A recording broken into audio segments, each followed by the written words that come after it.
Yeah, started young, wide-eyed, chasing dreams in the haze. World was a puzzle, trying to navigate the maze. Voices in my ear, kid, you don't get the plan. But they never dropped the map, just a wave of their hand. Years stacked up, like bricks in a wall. Learn to stand tall, even when I fall. Socrates whispered, know thyself, that's the key. So I dug through my soul, found the truth, set me free. Now, walking past, they never dared to tread. Built my own light when their lanterns went dead. They point and they preach, but their words fall flat. I'm beyond the noise, yo, I'm cool where I'm at. See, time's a teacher, but it don't hold your hand. Life's a canvas, painted bold if you can. They'll say you're lost, but never show you the way. So you carve your own road, let them fade in the gray. Duck gates down, got scars and a grin. Each marks a story where I lost or I'd win. Nietzsche in my mind, what don't kill makes you grow. Turn pain into power, let the universe know. From city blocks to stars, I've been expanding my view. While they're stuck in their box, scared to try something new. They scream, but I'm laughing inside, cause their vision's so small, they're just along for the ride. I'm a student of life, every lesson's a gem. While they're dodging the truth, pointing fingers at them. So I rise, keep it moving with my heart as my guide. If they don't understand, that's their weight, not my vibe. You don't understand. You don't understand. It's not my problem if you don't wanna learn. You're just on your own. Nietzsche stared in the void till the void stared back. Mind cracked under truth, left his soul out of whack. He chased the real, fought the lies that were fed. But the world kept spinning, left his genius for dead. Now it's 2025, logic's lost in the fray. Unthinkers talk loud, got nothing to say.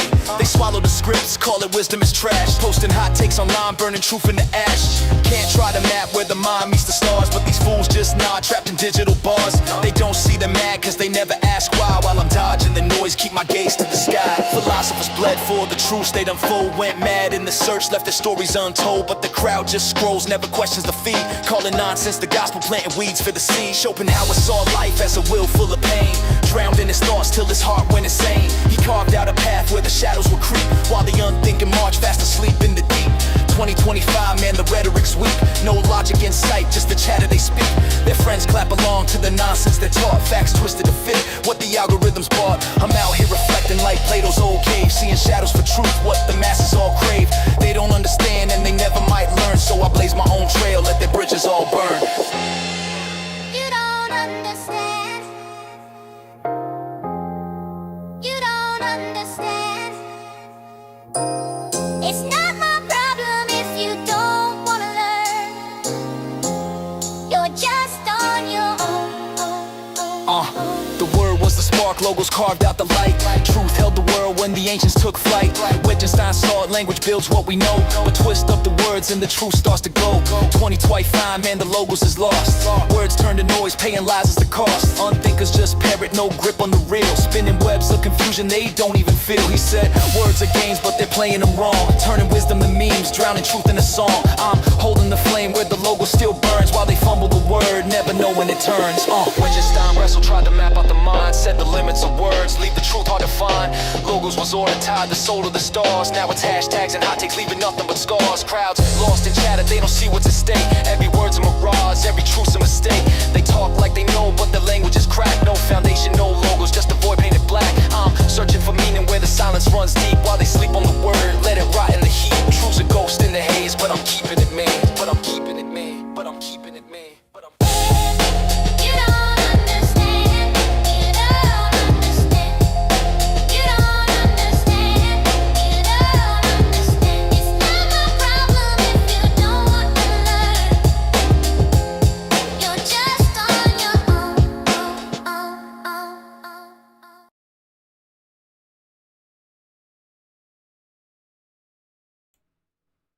And we are live. Welcome to, well, it's a free for all Friday, more of a and we're easing back into it. Had a bit of time off, everybody knows that, right? To get things sorted a little bit. Good to be back. Wait a minute, let me get with the Discord. Now, today, I don't know how much people have been listening or how much people get associated with this arena, but you might have noticed that Flat Earth is in a pretty bad way. And it's getting worse. The drama that we're going to go over tonight is, well, I'm not saying that we didn't say it was coming, right? And it wasn't been predicted, but it's here. It's happened. I'll take you back over an original story about way back in the day when we were budding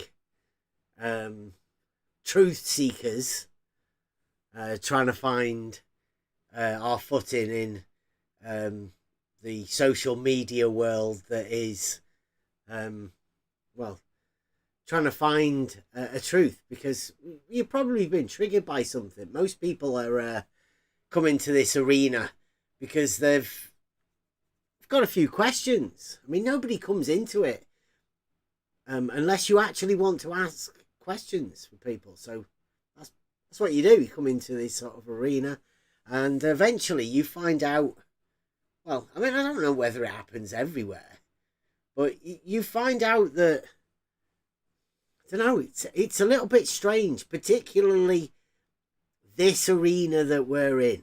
Now, I've always known that the Earth's not flat. May come as a surprise to some people, because some people are adamant that they know better about what I know. But I mean, it is pretty obvious that the Earth's not flat. But when we came into it, there was a few momentous moments, and learning about logic and the formulation of logic, and you know, coming from a mathematical mind, learning about logic was something brand new to me, and it's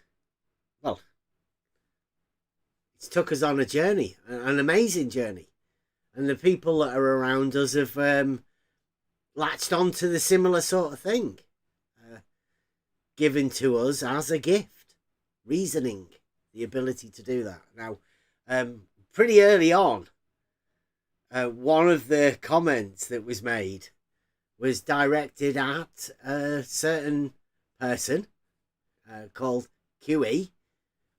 And we sussed out quite a long time ago. I mean, it's been said that in videos that Adam and QE are Flat Earth Society.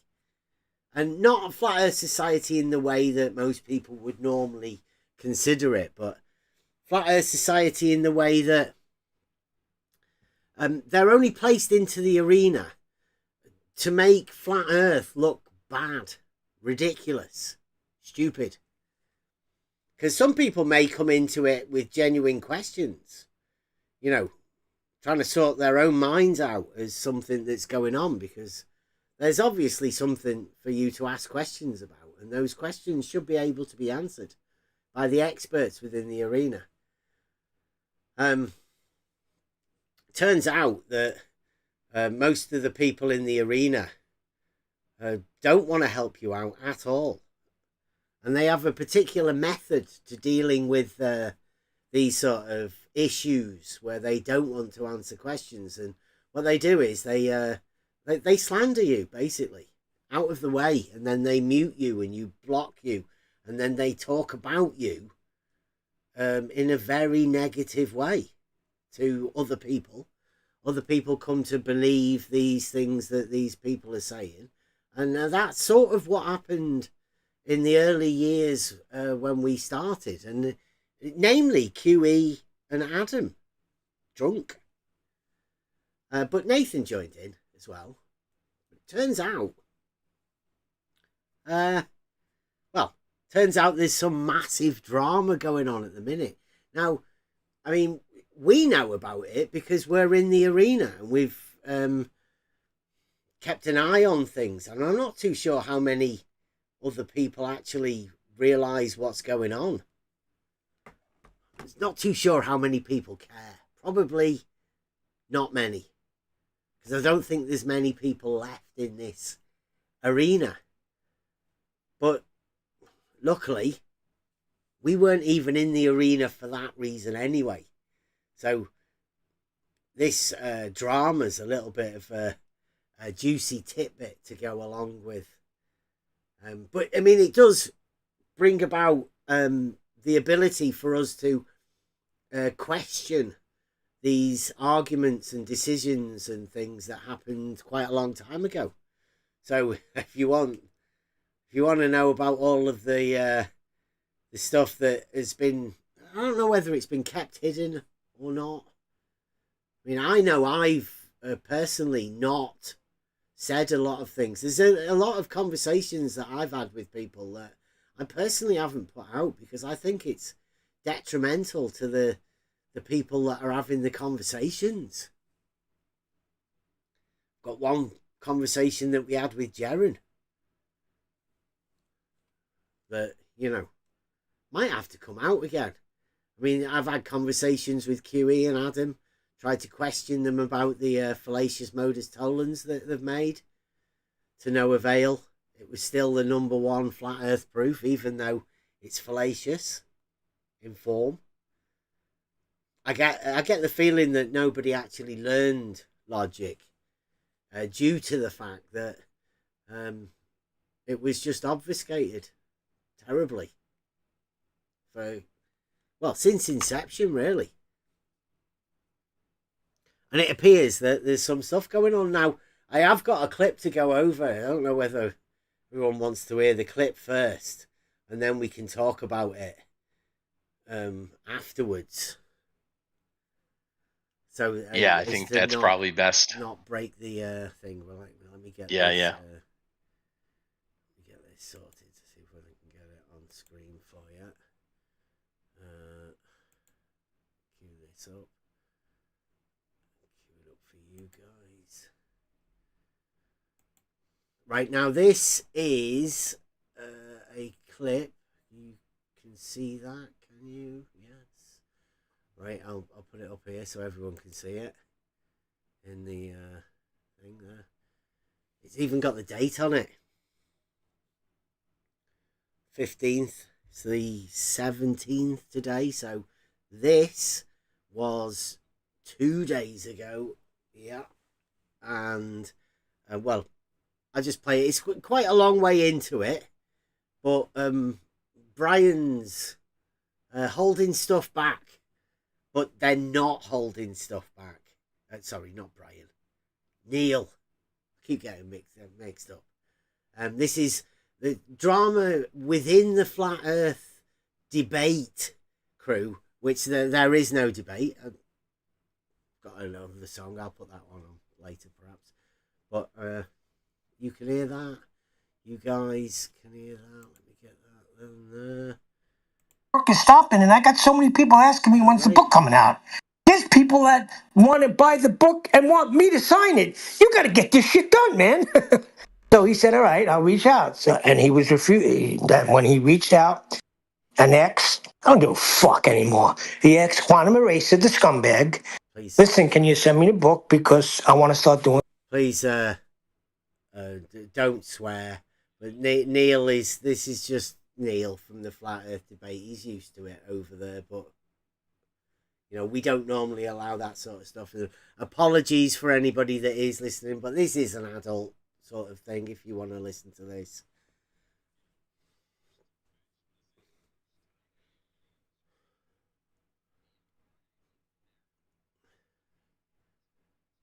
Yeah.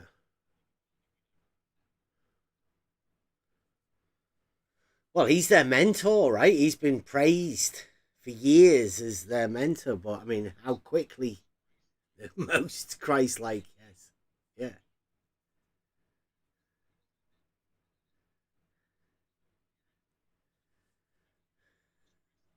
Yeah.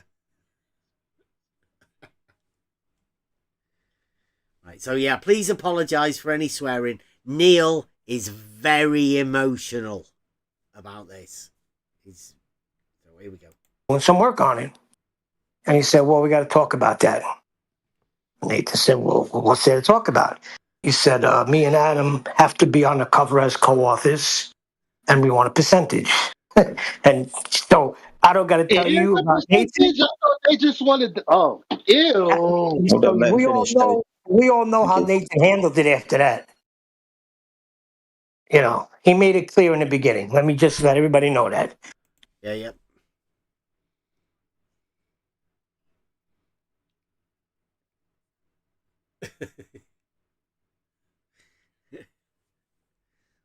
We're gonna do that again. I miss it. Have to be on the cover as co-authors, and we want a percentage. And so I don't got to It tell is you a about Nathan. percentage. I thought they just wanted. Oh, ew. Hold So on, let him we all finish, David. know. Ooh, what's that? Is that because he wanted his name on the cover? Ew. Ugh. I was born for this. We all know Thank how you. Nathan handled it after that. We don't. No, You we know, don't. he made it clear in the beginning. Let me just let everybody know that. Nobody knows about this. It's been kept quiet. It's all been brewing in the background. Man, you, this was 2 days ago. We know that there's other mutterings about it, but Neil's gone over to 24/7 to let them know about this. God, great stuff. Everybody, Sorry. not even him, everybody else made it clear how Eli was there. He was gushing. We want to make it better. Alright. Yeah. All right, I, Neil. Go ahead. hold Go on, ahead. Jay. sorry, Apoc. Sorry. Go ahead. Jay. I Go ahead. just want to be clear with what I heard, dude. Ooh, So, Blah blah blah Quantum blah. Eraser and Adam. Shape of Hold on, government. hold on. Let's get this troll out of here first. If we're going to talk about it, hold on. I'm sorry. You've been off mute long enough.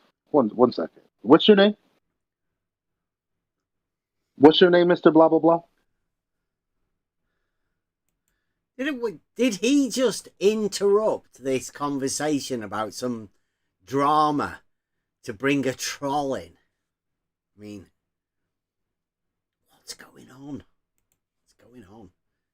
Sorry about Is the there another interruption. room we could go to? Maybe, Go I don't know. 24/7 if you want. It's too late now anyway, so it doesn't Shape matter. It's coming out. platform. Listen, it's going to happen. It's going to happen. This is nothing that can be held down. Shape of government. Can't keep this hidden, can you? So go ahead. What was your question, Jedi? Oh, sorry. Right. So, I just wanted to be clear with what I heard. Quantum Eraser withheld the material for Nathan's book from Nathan, demanding that he and Adam Meakin got a percentage of said book. And co-authorship. Their names on the cover. Fuck. And that was not the deal in the beginning. Eli Sorry knows. for the swearing They know. again. And Keep that it's straight up. so fucking treacherous, man. It broke my heart when I heard this. And they tried to call and give their reason. I said, I don't want to Listening to fucking hear it. You have nothing. You have no standing. You broke my heart, and you're going to break a lot of people's hearts because a lot of people hold you two guys very highly. And this is fucking treacherous, and I don't want to hear about it. I would say we don't hold them highly at all. In fact, we, particularly Emma, has called QE and Adam Meakin Flat Earth Society for years. Years. And if Emma could see it years ago, and what have all of these truth seekers been doing over the years? Nathan let him steal his book off him. They were writing it. And, well, I mean, we'll talk about that later. It's carrying on. Yeah, we'll go over. Let's just finish this bit here first, and then I will ask, where's Nathan on this call? You won't answer any of his calls, but you're going to justify this act? I don't give a fuck. Well, you don't understand.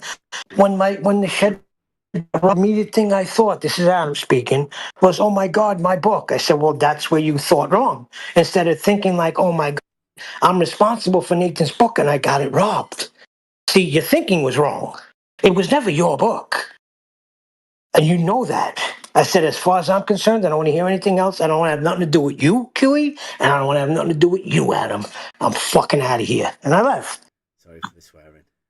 Yeah. All right. So now that the beans have been spilled, so let's. How about Damn, let's go. Neil. When so is Nathan going to talk about it tomorrow on the stream? Because I'll tune in tomorrow. But it sounds like the beans have been spilled. But it's okay though. He Like hasn't. I Yeah, think but As people you on everybody in the know. room. he's gonna address, he's gonna have to address it Yeah, Gonna tomorrow. have I to. think Yeah, because everybody in the Neil's room flagged it. was smart enough to put those pieces together already, and you just kind of confirmed it. But the point being is that I would say this: wasn't it kind of like everybody kind of saw this coming because of comments that have been made previously? Because I know Yeah. even here in 24/7 on this server, there has been comments made when a particular person, without spilling the beans, has jumped in and said certain things, and even from that reference you can tell there was a little bit of like, Yep. yeah, I'm putting it in but I'm not gonna get this credit and I should, you know what I mean, like I could already feel this. I could already feel this. Yeah, so he was No, coming no, in. no, no, no, no, no. There we go. Yeah, so the horrible thing has happened, and no, it just sucks, man. It sucks. I It feel does. for me. But Yeah, I it tell you does. this: if the tables were turned, I would be backing them. But it's just not the case here. You're in the wrong. Yeah, You all know now you're that in the makes wrong, sense. and you're causing a man.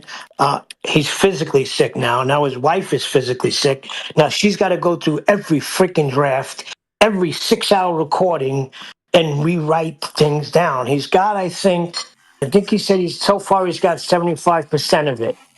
But it's going to take work. It's going to take another few months now. But so they Fair think enough. they're holding possession. They're out of their minds and they're stupid because they know Nathan records everything. The hell Right. is that? Can just remove Some people. Yeah, I know. Yeah, it's 24/7. That's what happens over there. They allow those sort of things. Yeah. It's a character called Social on the 24/7 crew.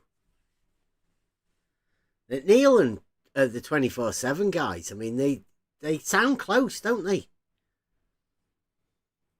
Neil's gone over there to go and tell them about this thing. In the room alien that we don't predator tongue recognise their licking fucking over there. name. He's got some alien tongue licking sound going on. You got to mute him. I guess it don't interest him, but you know what? Who is it? Nathan's my friend. No, He's always been there for those, me, so it interests me. no, those are just random. You know we're gonna have rules. This is an open community. Oh, I know it's none of the important people. I know it's just some idiot coming in. Yeah, because it means nothing to that idiot. You know, there's no reading the room with these people. Like, where's the humanity? He's emotional. You can hear it, can't you? Well, So yeah, that's the situation. I'm still in shock. I mean, I want to hope there's more to this story, but there's not. I'm just hoping, right? I don't like seeing the bad. I think I'm more disappointed. It's really weird. I might have seen this coming already, but I think Adam's kind of disappointed me a bit. Well, here's the No. thing. That's the thing. Yeah. See, Well, I'm not too Nathan said, disappointed. hold on, wait. Nathan said, listen, it doesn't shock me with QE because the whole thing with ball buses, when Nathan got the show going, he was demanding half of everything. And Nathan said, no. Just keep it. It's your channel, but you run it. It's all yours. You could have everything. So Nathan said, I kind of know QE's that way, but Adam is the shocker. Yes, you're 100% correct. Adam's Yeah. a shocker. Now, there's nothing new. The only thing new you're going to hear, and I'm telling you Really? now, is you're going to hear them trying to justify what they've done. I'm telling you now. So that's all they're going to do. How Nathan wasn't there and they put in all the work, and the book that they got presented before them is not the book from chapter 4 on. This is all me and QE. No, it's not. It's still about, see, this is what I'm going crazy. It's not. It's all about what happened on Flat Earth Debate through 10 years. So, of course, see, they were editors. Editors, that's it. That's what you're going to get. credit as an editor. And of course, the last book looks nothing like the first book. That's how it goes when you're writing books and you have Like, other people. I don't know. I don't know how much more. I've got 102, so there's another 8 minutes of this. Well, listen, we'll go over it, right? We'll go over it. as a matter of fact, like, It's juicy did stuff. QE write his portion or did Flatsy? Because QE knows nobody likes the way he says shit. Come on, my G. Yeah, QB knows. Come on, my G. Like, your shit had to be reworded. That's Big Daddy Like, Flurf. so again, Exactly. like, come on. Yeah, I They're think putting it might have crafty been words in. Flatsy. Listen, hey, I'm telling you right now, I've read as it's going on, and it's wonderfully written. No doubt about that. Oh, that's the other thing I think that happened. They're going to use this as a scapegoat too. When they found out that Nathan was going to read the final draft and make it more of him, which he's supposed to do, and they all knew that. That's what they're using as their little excuse now. So what did we waste our time? He's just going to come in and just make it. And so what did we work for? You worked to get the book in form, and you did. But listen, if you read that book and you say, and you read, and here's a part you come up to, and it says, Mae West will be blushing. Is that Nathan Oakley? No. We know who says that. Okay, so that's got to be removed. And I was there when Nathan was saying, no, Q, I don't want that in there. That's not me, that's you. And he was saying, Yeah. Adam, just put the fucking thing in there. So, and Nathan always knew what the final draft, that's coming out. Hello? Oh. So that's Okay. what you're going to hear. Guys making excuses of why they felt it was there. So in other words, there's no the course is already set, and there's really no turning it back to fix anything. Since Well, the last I heard, there was another gentleman trying to call. Brian's been trying to call and be a mediator. And Brian, I'm getting a little annoyed with him, and I know it's really not him, but he's trying to say that he understands their position. And I'm like, no, they have no fucking position here. There is no position. Sorry for They don't have any. He's very emotional. The only thing Well, that's 'cause I happening was- now is they're disillusioned. yeah, I mean, because I was kind of looking into like the role of an editor, like when you're writing a book, and it's not common for an editor to want a co-author credit, but it does depend on how much how much creative input they put into it. Then it would be justified to ask. But I mean, Still not justified. No, because Still not technically justified. no Because because hold on, it's built on the framework of debate. Everything you hear Adam in the tape saying, this book is being written on the framework of Nathan Oakley. It's his book. We're just happy to help. yeah, because technically it's like let's say you start a podcast, right? And all your friends around you that help you build that, they're in agreement that we're gonna help you now write about this podcast journey. But for somebody to be like, well, I need credit on that. Well, no, you're all gonna get credit, but not in the sense of you're like with me standing next to me, because technically this is my podcast, so to speak. So it's you gotta just be a man about it and be like, no, I'll being a friend with you. I'm gonna help you do this. Yeah, you want to give me this small little percentage? Fine, cool, but not trying to make demands that's gonna actually cripple the book and its release date. Like that's not cool. Then are you a Okay, friend at that point? Listen, hold on before you go. Let me tell you something. Here's the deal where that goes out the window, demanding a percentage. Nathan and the publisher have set it up in a way where you, Apocryphon, can make being in the affiliate program of the book. Nathan will give you the link, and every copy you sell, you'll get 30% of that book. Yeah. That's for anybody. Anybody could be an affiliate. And if you can make actually more than Nathan, if Right. you sell more. Yeah, if So you he made it in a way where there would be no crying for money. right, because then So- it's up to me to sell more books than him. Yeah. Well, then maybe it's not about money; it's about legacy, like you said. Right. But they That's what it should've said sounds like. something. Sounds They more should've like a said prideful issue where they Okay. want their name on it because they want to be If it's a- remembered for this. Well, if you put your name as a co-author, you always have rights to that. Nathan's not stupid. Right. Anybody. Co-author has rights to the book. So that means 40 years down the road, his kids can say, hey, well, my dad wrote that book too. So, technically it's ours. Nathan was against it right from the beginning. All of us talked him into not releasing the book that he narrated, but allowing us as a team to redo it in a way it was more like the show. Rewrite Well, it. that's what I mean. Everybody, including them too. So to turn around now, I don't care if I got to mention in the book. I don't need that. I'm not insecure. I know what my role is, and I do not need to be What's mentioned. your role, Neil? They know I'm part of Flat Earth Debate. Shit, I'm the backbone. He's the Right, backbone. right, right. Like, yeah, you could literally write a book using the energy from this book and be look again, business wise. If people wanted to do better, they could. Well, if it's about legacy, Kiwi, you already have your channel. Your legacy is calling people numpty retards while being right about the scientific method. Well, Congratulations. that's the thing. It's going to taint everything. It's going to taint everything. It's sad, but that's what they want to be. Listen, there's still hope. If any of you guys can get through to them, you have an open door to go knock on his door and say, "Hey, what's going on here?" I mean, Huey and Adam Neil, I am haven't known gone to be, public, haven't said pretty anything. persuasive. I Here we go, did get who's this? Jaron to have a sit down with Apocryphal. He's the man. Oakley, which was like unheard of and impossible, but I was able to. So maybe I need to step up. Maybe I need to make a phone call. I don't know. Yeah, Maybe. definitely. I just hope you didn't Apocryphal, jump the definitely. shark by telling everybody, Nah, it's inevitable. Too many people know. It was inevitable. well, I seen it now. earlier today. Nah, even on not just what we discussed. There was people putting two and two together because Nathan said he was trying to get the material from freaking QE and QE wasn't giving it to him. So I mean, it's simple, We had very That's fucked suspicions, up. but this easily to confirmed it. deduce. Thanks, That's Neil. really fucked up. The worst part about this whole thing is the burglary wasn't even real then. I mean, because that's kind of like, I don't know, man. I mean, that's just drawing a Burglary. conclusion, but now it's like casting Have to shade go on with that whole thing. Forget about that one. It's I like, think that was a delay tactic.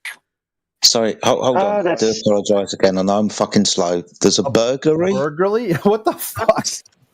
Oh yeah. yeah. See, what Apparently, happened was Adam's 6 house weeks got ago. well. 6 weeks You got ago, it. Adam went on Oh vacation. yeah.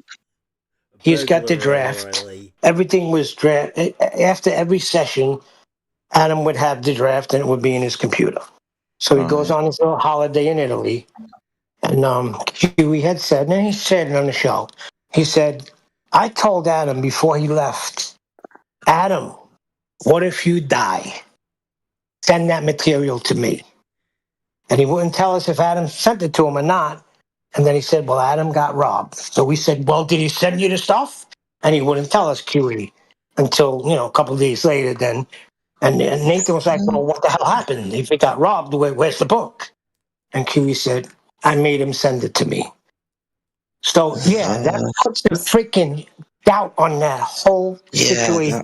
To me, that's a tactic, a delay tactic. All right. That's Thank gay you, as mate. fuck. Appreciate it.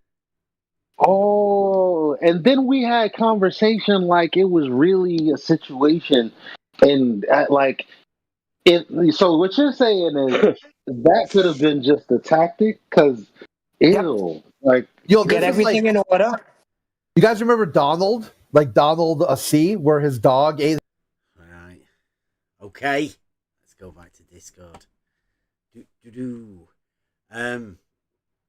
Keeping everyone up to date with That the was Flat amazing. Earth debate. Hey, what about that? Yeah, gives new meaning to Flat Earth debate, doesn't it? Flat Earth debate, yeah. We know that there's no more debate, so we've got drama.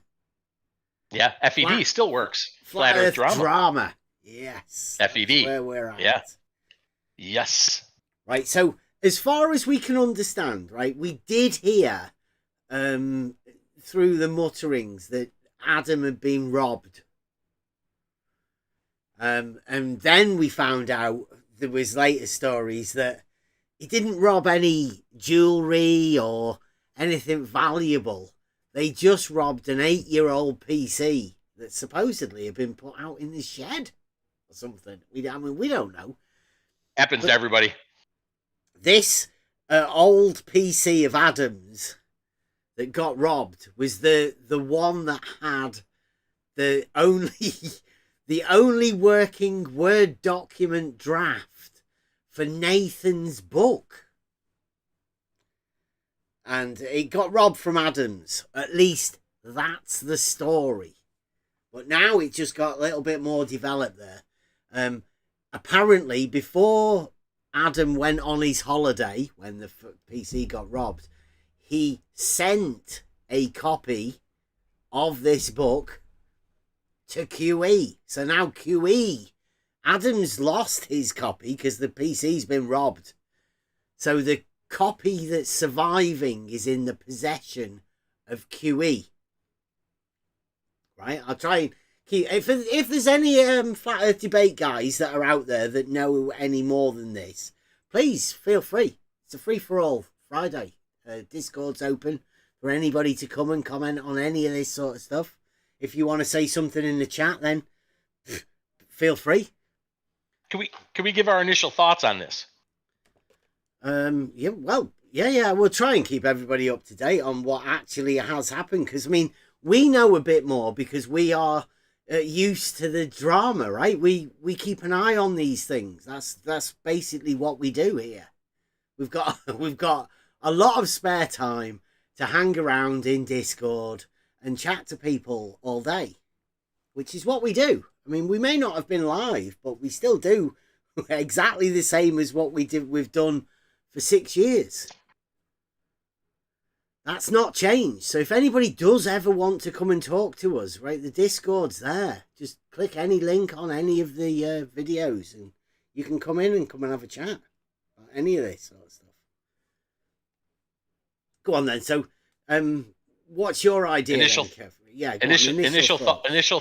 thought. So, like, I'm on Nathan's side with this. I mean, For now. Adam, until I hear more, right? I reserve judgment. But Adam saying that his computer was stolen, that is some shady shit right there. Well, we did say that, right? That's suspicious. To start off with, that was highly suspicious when we heard that the PC had been robbed. With the copy of Nathan's book on it, because we initially thought, right, there's going to be copies of this stuff everywhere.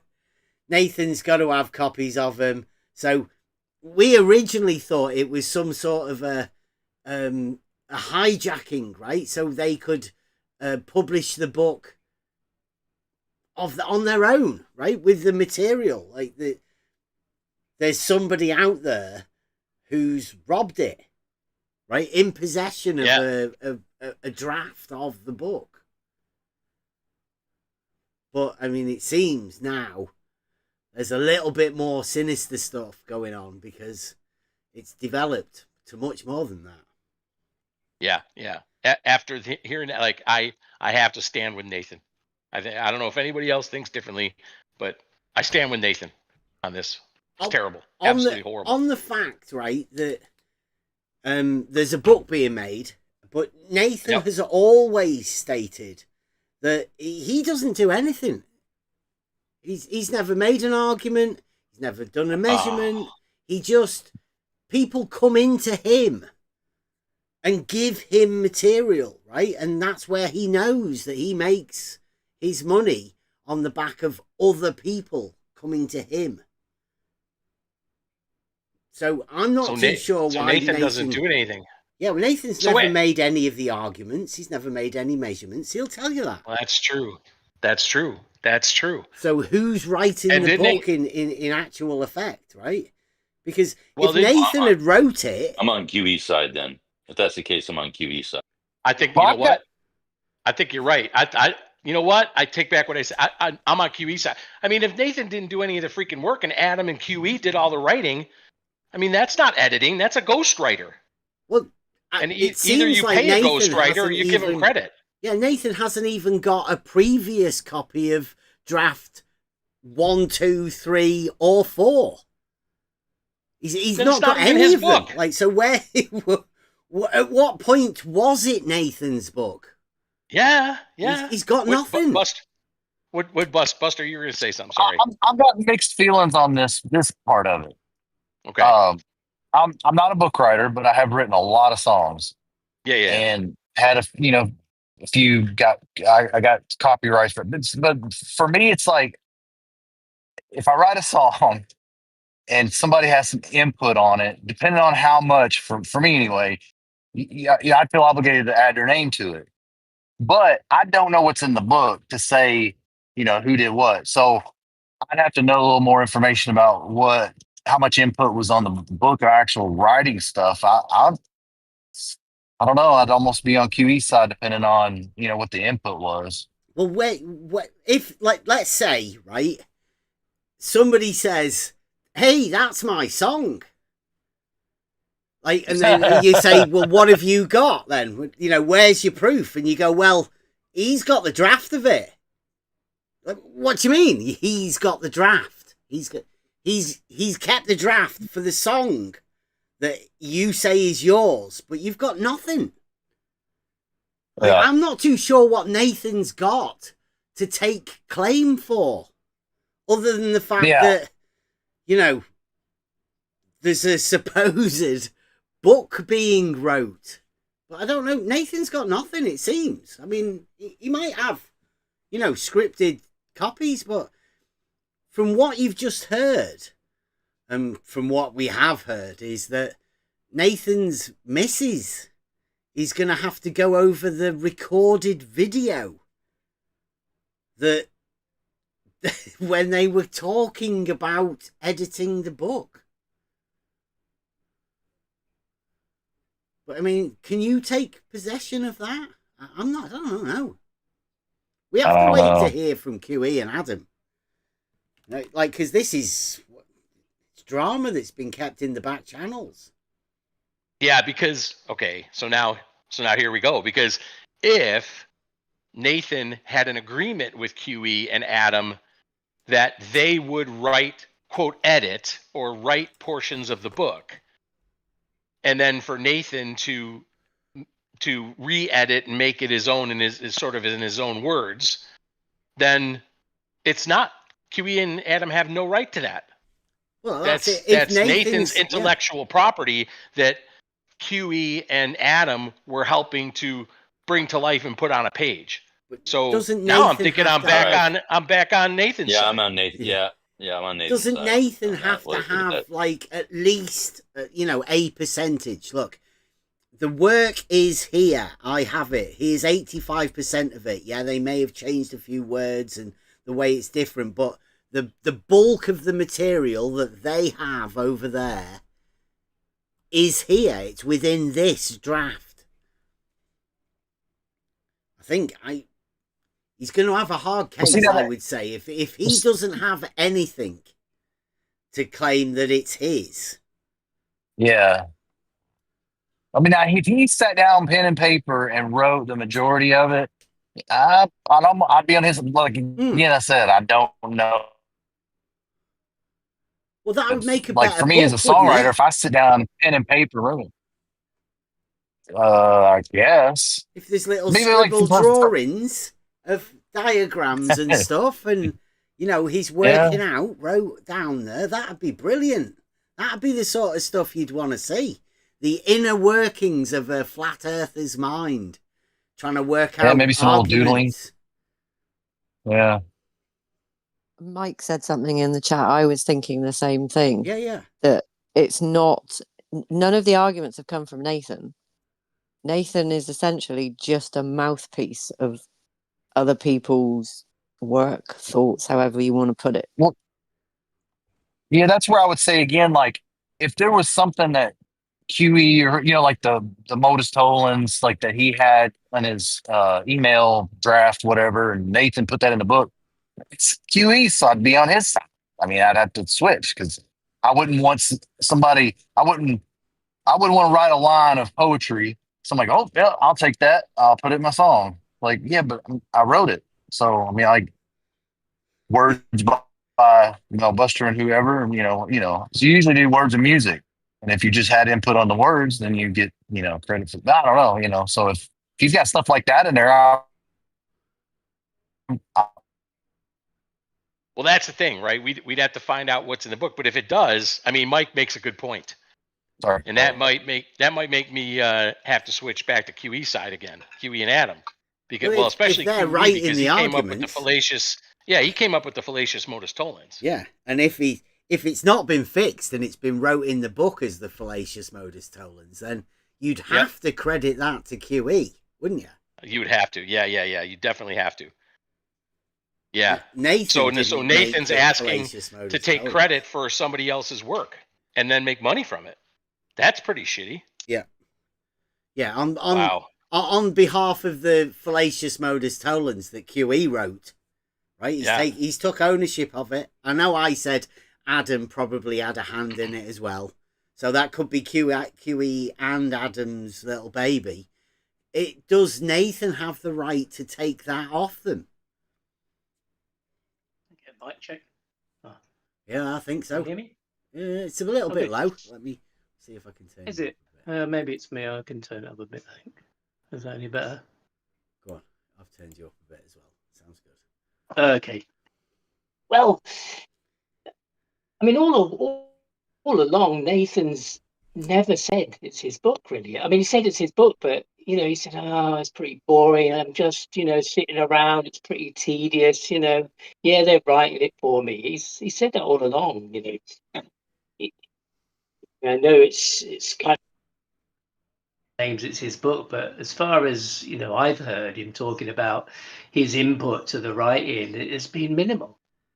It was the book was basically the housekeeping questions. I guess there was going to be like he has every day. I guess originally he was going to have 4 or 5 chapters on the housekeeping questions and running through that. And it would have been a pretty simple, basic book, I would imagine. And then Chapter 1 was about Nathan Oakley, right? So that obviously that made it his book. Chapter 1. Yeah. Who is Nathan Oakley? I think they did leak that was. Yeah. So they've obviously encouraged him to. I mean, encouraged him to. Well, we can make it better than that. Let's put a few of these things in and get some good citations in. Let's beef it up a bit. Yeah, that sounds a good thing. And of course, that's what QE and Adam have been doing all this time and spending a lot of time on it. All right, they've spun him along, it seems, to that. Yeah, it's your book, Nathan. He's got audience of him. I mean, it's heard them. We've heard Adam and QE saying it's your book, and nobody should have be co-authors. Maybe not even people get a credit. It's your book, Nathan. And now I don't know. They've got this place now where they seemingly. He's being held to ransom. Either we're authors. So we got your bookie, and you're not having it back. So he's in a bit of a difficult place. So all right, he's got the recordings, but he's got to pour over the recordings and listen to what people are saying and how they're trying to formulate the arguments for the book, and then try and rewrite it from those words. I mean, that's going to be quite a tedious task, really. That's a quite a long while. Tough job. But if you've got I don't know whether 6-hour recording, right, it'll start off one way and end up completely different. So how do you write it as a cohesive thing? Yeah. And then, of course, you've got that next layer of reinterpretation, if you like, translation of, and now given the story that it is now, how they're going to filter this kind of we're not having that QE type style writing going in. We don't want it to sound like QE. You'll never pass a 3rd grade entry to 1st grade science, whatever things he says. His stock phrases. That's what Nathan wanted to pull out. He didn't want those in there for it to sound like QE's book. But I don't know whether whether it's about money, fame, ego, or whether it's about the fact that it would be. I mean, we don't really know how the book will be presented, but they make claims. And a book of claims, it's going to be hard for people to stand by and have to kind of support, or they're going to have to push it to one side. Oh, that's so clear. We don't have anything to Yeah, do with that's that. not my argument. It's like, well, Yeah. it's in the So ultimate flat Earth reference book. Yeah, but that's not mine. I never made that yeah. argument. That's what we've Well, heard, right? Loads of those sort of yes, things. I've never said that. totally. Yeah. And since TFE, it's really expanded that kind of, oh no, we're all individuals here. I just speak for me, so, if you've heard somebody say that, they're not in the room, you can't speak to it. You can't say that that's part of the conversation unless they're here and they're talking, and then they'll lie and then they'll mute you and silence you. So you never get to the point of what's going on. And yeah, the drama that's been going on between 24/7 and F.E.D, QE, and those kind of things, and this schism and this division that's grown between them. And yeah, Nathan, getting banned from 24/7, and personally, I think it's nothing to do with the hard G N word at all. I think it's that he has no observable data for his claims, and they're embarrassed to say them because, as we know, how the rhetoric has changed in the last few months since TFE, that the two-pole Earth model is growing. They can't deny what's happening in the sky, but they seem to be a loss to represent that on the ground in any form. Yeah, the counter-rotational sun circles really, really did a number on them.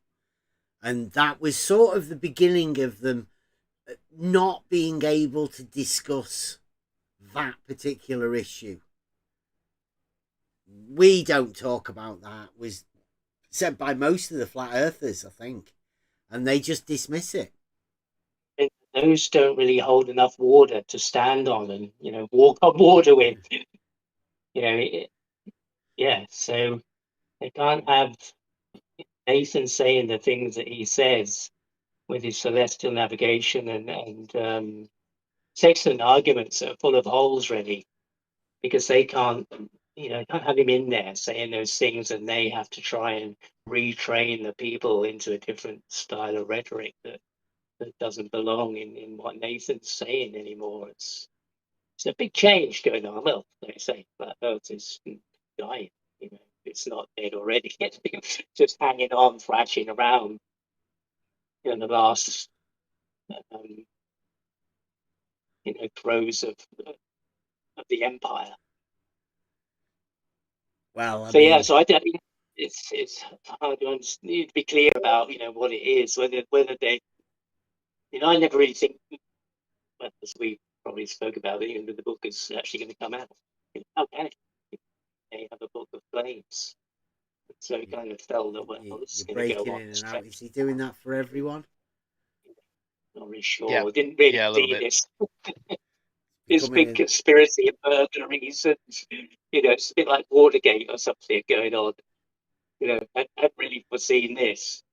But it feels to me, well, yeah, this is why I'd imagined that somehow this book can't come out in some way because, well, maybe if Dewey and Adam are, in their ego, they won't want their story being represented or butchered by Nathan, really.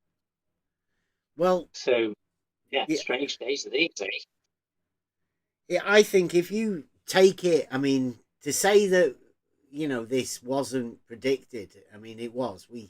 We've said this for quite a while. We've predicted it. Yeah. Yes. We could have I don't written think this story. Yeah. I don't think the book could ever get printed. I don't think it could ever make it to print because flat earthers don't make arguments and they specifically do not make claims. If you've ever been in the arena, you will know this. There's only one group of people that actually do make claims about anything, and that's us. I'll tell you that, we can prove the globe, we can prove levels horizontal, we can do all of these things. All you've got to do is come over and I'll walk you through it. It's dead easy. Nobody wants to come and nobody wants to see any of them. So But flat earthers and the globe guys, they don't do this sort of stuff. So putting it into a book form, it's not a very good move. And to me, I think that's what's happened. I think Adam Meakin and QE are both Flat Earth Society members, and they know that this book could never be able to be printed. And I think they saw that Nathan actually did want to put it to print. And this is just the latest way of stopping it. Nathan's never going to get this book to print on his own. He's never going to get his missus to go over that stuff and write it into a book. It's just not going to happen. No matter how much help he's got. Yeah, it seems though he's desperately wanted a legacy for himself. You know, I guess he sees that QE's got the black swan, for as fallacious as it is, and he's got that. And I think he thought he got it with, you know, the Earth is measured flat back in the beginning of 2024. Is, you know, on the front foot, boys, going around, you know, getting the sales team all in line to sell this story, and it hasn't really. It's kind of bobbed up and down and floated a bit. There's no substance to it, is there? There's nothing behind it. It's just those words. Yeah. Still, nobody knows how they measure anything flat. They haven't got a clue. No, but I don't know that it's for Nathan's legacy. Maybe that's part of it. It's got to be for the money for Nathan, don't you think? I think, he's been sold it by 10th Man, hasn't he? He's proper been sold this book. Yeah, definitely. But yeah, it's legacy. I mean, it's just something that was his, you know, the Oakley thing, you know, like the QE's got the black swan. You know, he wanted something of his own. That's mine. You know, the book will be his. You know, he's got that ego, that kind of narcissism about him that would require that, really. Yeah, I mean, we used to have these conversations about who was Flat Earth Society and who wasn't.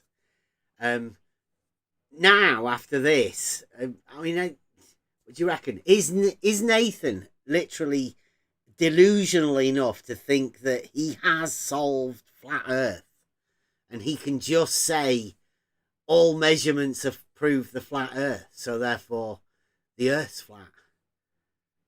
Because that's deluded logic, right? His conclusion that he's come to is obviously delusional, but is he Flat Earth Society? Or is he just a delusional? Come on, he's the king of Flat Earth. He's done nothing in 10 years. Yeah, nothing. Well, that's how you get the king of Flat Earth, by doing nothing. Yeah, he hasn't even gone out of his pokey little flat and his 2 mortgages and his poor. You know, he's locked up in that acoustically treated room in his little prison, and he hasn't even gone outside and measured an angle to Polaris and check that whether it aligns with his own latitude. The one who claims that was the proof of flat Earth for such a long time, and now he says, "Well, I've never done it. Yeah, We've never. I don't know anybody who has." Yeah. No, he has. He's right. He's never measured the Earth flat. Although that's what he said. I don't have to. Everybody else has. Yeah. So that's got to be belief, isn't it? You know, they say, no, we don't believe the Earth is flat. We know it is. Yeah. But if they've never done anything and they have no experience, no a posteriori claim to these things, just a belief. They just believe it. And they copied it from someone else and they're passing it along the line. You know, the 10th Man has sold him the bridge that he needs to cross, but he's stuck on the other side of it. Yeah, he's sold him a picture from the other side of the bridge. Yes, and he's trapped there. I mean, if he was clever enough, he might see the way across, but he isn't. He's trapped him on the other side of the bridge. He sold him. Amazing, really. Yeah. And as we pointed out, the numbers don't add up, and they were trotted out from 10th Man, 5,400 nautical miles, 10,800 both sides of the poles. You know, it's been stated for such a long time that now they can't, because obviously the numbers don't add up. So well, they are building on the Black Swan, Fallacious Modus Tollens model. Yeah. right? With no modus ponens in sight, not even in as a consideration anywhere. Just a ridiculous statement is all that Nathan's left. And now I think if QE and Adam, if anybody out there from the Flat Earth debate wants to come in and, you know, challenge us on this, but I think QE and Adam know that they cannot hand over a book of ridiculous claims and put Nathan's name on it, because Nathan just isn't capable of all of the wizardry, Flat Earth, you know, sort of Flat Earth Society mute buttoning. He can't, I mean, like, if it goes down as imprint and it's got Nathan's name on it, they can't expect Nathan to deal with the rebuttals to a fallacious modus tollens. He couldn't. Yeah, I mean, it's been pointed out to him, you know, he needs to, I mean, try and prepare him for this book tour and this, you know, G him up to getting on Joe Rogan or something, or the BBC, you know, to represent this book and things. And Good Morning Britain. Yes. Yeah, I mean, yeah. He's just not wanted to do that. I mean, we saw, you know, with the Flat Earth Social, how he dealt with the public. Take that mic off that man. What's he doing? You know, can't do that on the sofa on Good Morning Britain, or, you know, tell Joe Rogan to shut up, mute his mic. And you know, just saying the Earth is measured flat is not going to fly, is it? It's not going to sell his book. It would just be ridicule. Yeah. Now, do QE and Adam know that, or is it that QE and Adam want to take it and get it for themselves? Because they can't deal with the rebuttals to the claims that they would have to make if they went in print as well.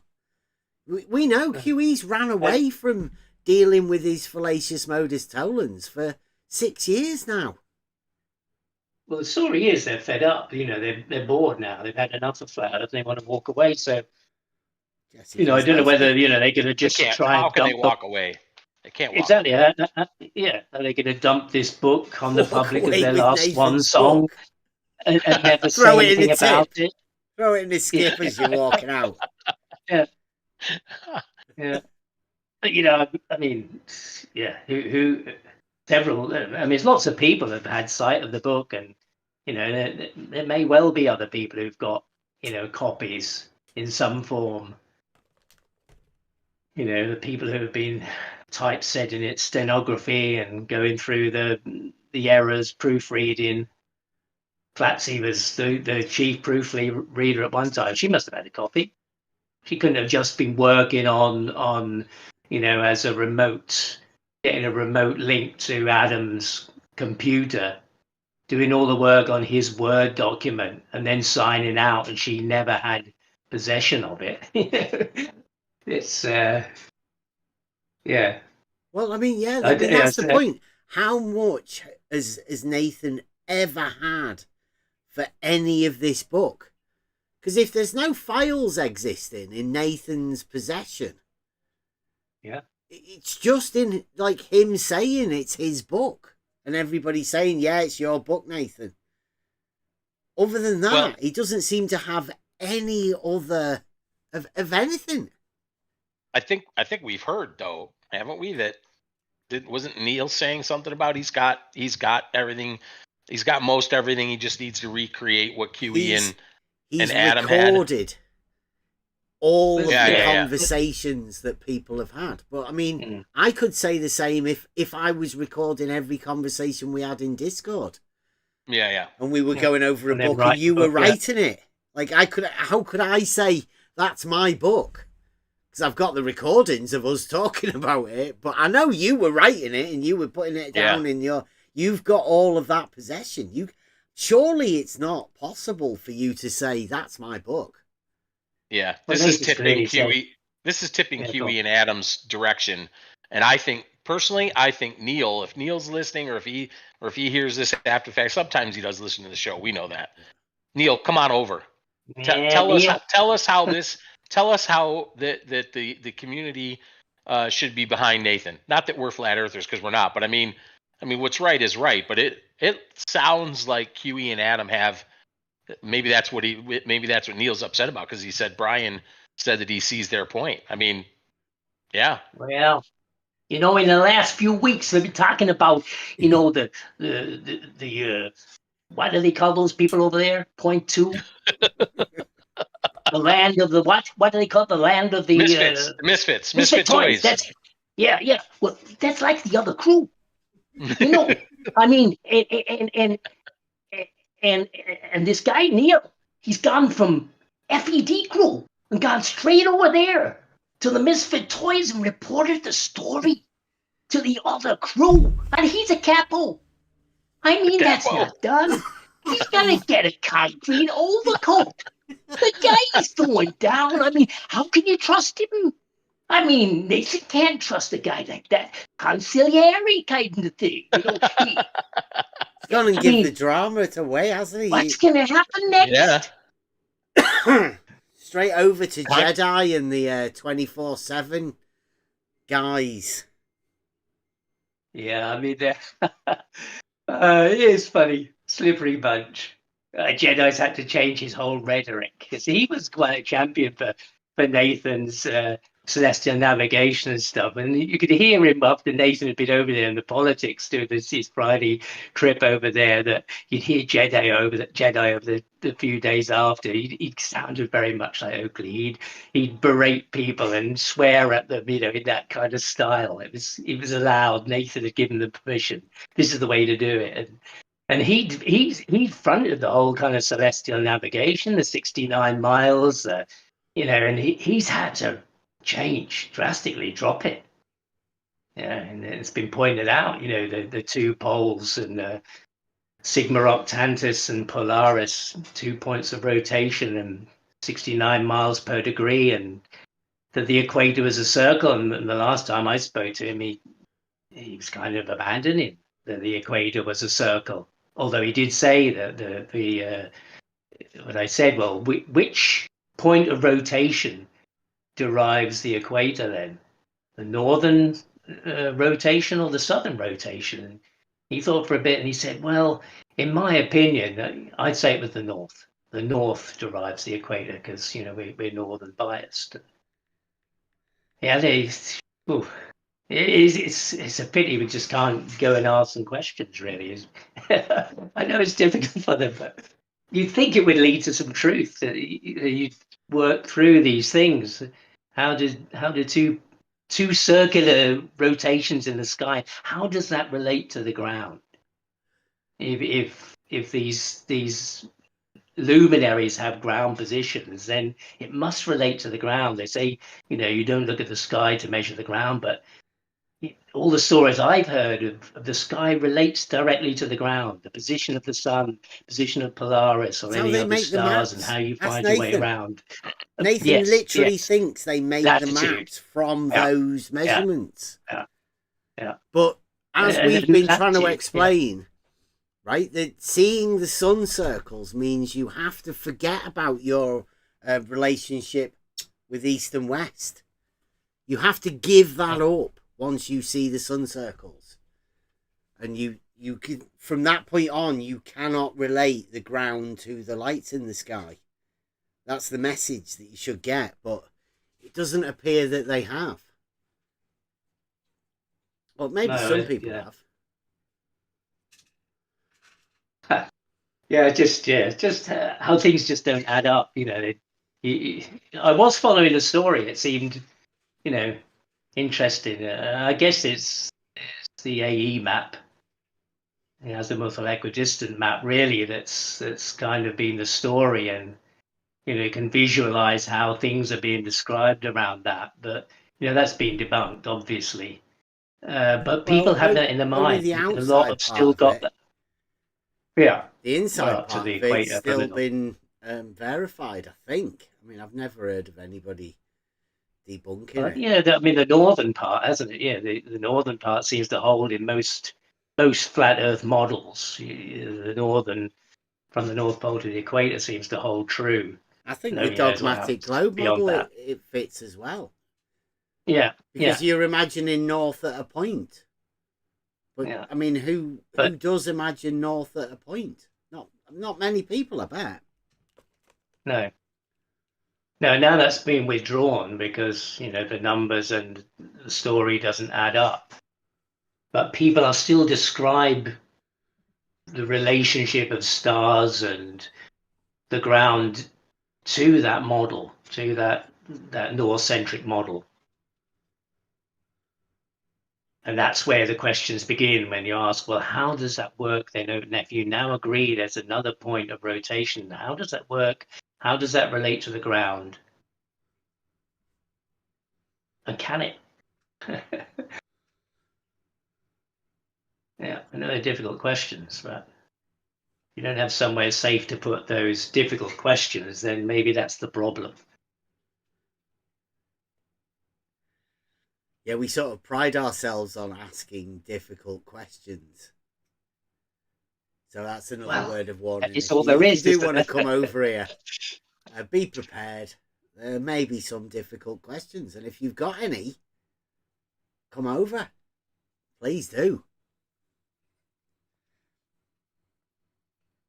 We quite like those sort of things.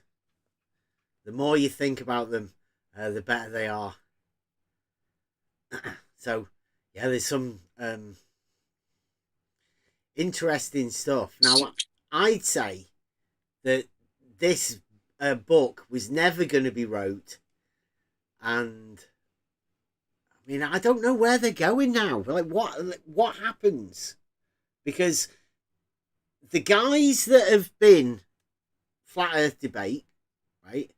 They've been purposely putting division in their own narrative, right? The Flat Earth has been systematically divided up by the Flat Earth Debate crew. QE and Nathan Oakley and Sleeping Warrior have done the most to put division in this whole thing. Now it appears that there's division within Flat Earth Debate now. I mean, I don't know how Nathan's going to take it when he finds out that Neil has been going over to the Misfit crew, the ones that got rid of Nathan, because, well, I think it was a bit of a, like they found an excuse to get rid of Nathan, let's say, from the 24/7 thing. But that's where Neil went over to tell. He was the first group of people that he decided to go and tell. I mean, I don't know whether he's been over to EA as well and go and tell them, or how many other of these rooms that Neil frequents with the Flat Earthers. Because only a day or two before that, he was derided the 24/7 crew, So he's as fickle as Nathan is, Yeah, they were having to go at AI, weren't they? AI Overlord. Yeah, because he's been pushing back on the pitch data, which is another, empty promise for the Flat Earthers. Really, there's not enough information there to really substantiate anything. And don't forget, he said that the surface of water didn't have to be horizontal. Forget about that. He was the one that gave them a curved. Yeah. He said that. Yeah, said the water seeking its level and wasn't exclusive to a horizontal orientation, that you could have it on a ball. You could have flat water on a ball. So that's been interesting to hear those things and to see the kind of the dinosaur Flat Earthers, the soldier Flat Earthers who just kind of regurgitate the scripts they hear without really any depth of knowledge about it, and they're having to be retrained. It's a bit like Pol Pot, go back to year zero. It's 1984. Yeah. 1984 within the flat Earth community. People are having to reorder their so-called arguments. I mean, how many times have we heard? Well, I've never said that. When it's like, yes, you have. Yeah, I mean, we've had hours of backwards and forwards, and you even more. So you've been doing it a lot longer. That on mean sea level being a point on the vertical data. I mean, you remember the pushback to that, and now that's become the rhetoric for those For the people who are misfits. arguing about it. Yeah. Yeah, not for the now flat Earth debate crew. No, not for them. No. But yeah, and then they claim it as their own and saying, "We never said that. Who said 69 miles?" So I've never heard anybody say 69 miles. It's so amusing, really, to see him having to shift, which just shows that they don't really have anything of any depth, really. And Nathan's had to retreat from the Earth's measured flat in the sense of the celestial navigation and sextant argument. He's now saying anything that you can say is perpendicular, or you have to get an angle or measure anything, that it has to have a flat baseline, therefore the Earth is flat, which may seem, congruent to some people, but doesn't really work. Yeah, I'm not too sure. I mean, it might work within the arena, but outside of the arena, you obviously just sound like a crazy person. Like nobody can understand what you're talking about if you come straight out with the stuff that these flat earthers do. It's complete gibberish. Yeah. It means nothing. Well, equally so for the Globers too. I guess if they go to talk to most people in construction and the average guy on the street, they're going to be in trouble. There's going to be a lot of people who are going to be tagged as flat earthers because they just built a house or make a road. But their arguments are specific to the arena because they are fallacious. Yeah. They are just literal nonsense. But they've become accustomed to it. It's part of the narrative. Scripted speeches have scripted responses. You can hear it in Flat Earth Debate, right? Nathan Oakley's got his little prompters that just sort of say these words that allow Nathan to carry on with his script.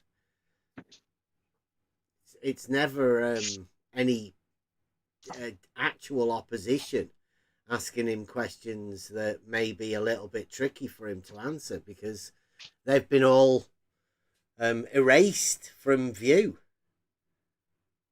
So I don't know. I don't know who to blame for all of this. I think QE and Adam and everybody else around Nathan have led Nathan to believe he's the main figure in something. It's his book. It's Nathan Oakley on the thing. It's Nathan Oakley on the on the YouTube channel. So he's been allowed to think that he's the main man, which he obviously is within his book. But his book isn't even his book. I don't think he's got any way of showing anything. Like Mike was saying in the YouTube, that Nathan's always said that he doesn't actually have any arguments. That these are the things that have been brought to that thing over 10 years. So after 10 years, Nathan has no argument of his own. And that's shocking. That is shocking to me. Yeah. I mean, if this were to get in any sort of form of legal situation, then, the evidence is out there. You can go through his streams and hear him say those things, that he hasn't written it. It's being ghost written. He's got people writing it. like you said, he doesn't have the arguments. I don't know anything. I'm just happy for all the people around me who are much smarter than I am. To me, if that's the case, if all that's true, which I'm, if he said it, he said it. It'd be like me being handed lyrics, making a song, and say, "Yep, words and music by Buster. I'm copywriting that, and all the proceeds go to me." It's like I'd be on QE side because if you actually wrote all these things down and said your intellectual property, and he wants credit for all of it and the monetization, then that's yeah. I mean, Nathan's like, I've got it recorded. I mean, I was having a conversation, but you were sat at the side listening to the words that we were talking about and writing it down and making a song about it. That doesn't make it our song because we were talking about it. You wrote it down and you made the song. Yeah, but what I was like with those, which I never published any of those songs that you've used, just because it was fun. We had a good time, enjoyed it. But I would feel like for some of it, not necessarily all of it. I get what you're saying. Like I'm listening to conversations and I'm writing it down, and come melody and harmonies and all that stuff. But if you handed me lyrics and I used those exact lyrics that you wrote, made a song, for me personally, it would be words by Bev, music by Buster, and then you'd share. It's just a credit, though, right? Right. It doesn't make it my song, just because you're doing it. Like what I'm saying is, Nathan says he's got a recording of it, and even if he has said some words, other people have brought something to him. He's then formulated it into something and just used the words. The fact that somebody else has wrote it down and put it in a form and, worked out the correct way to say it and found citations, that doesn't make it Nathan's. No, all I don't of know the how content books work though. I just know how like songwriting and copywriting works. I don't, as far as books go, I'm Well, you can. That's why I was saying earlier. With a book, you can employ ghostwriters, right? And they don't have to. Typically, they don't get public knowledge, but they do typically get paid. So it depends on what the agreement was, if there was one, between Nathan, QE, and Adam, and quite frankly, 10th Man as well, because I'm sure there's going to be all the sextant stuff in there that 10th Man brought. Yeah. Not right. So that's the thing is Nathan. None of it really is Nathan's, except Earth is measured flat. Now that's Nathan's, for sure. Yeah, but which I think is why isn't it? There's not much to go with it. No, but I think that's why Nathan is so harping on that Earth is measured flat, because that's his. That's his. He's got pride in that Earth is measured flat and that quote unquote finger quotes argument, which is not an argument.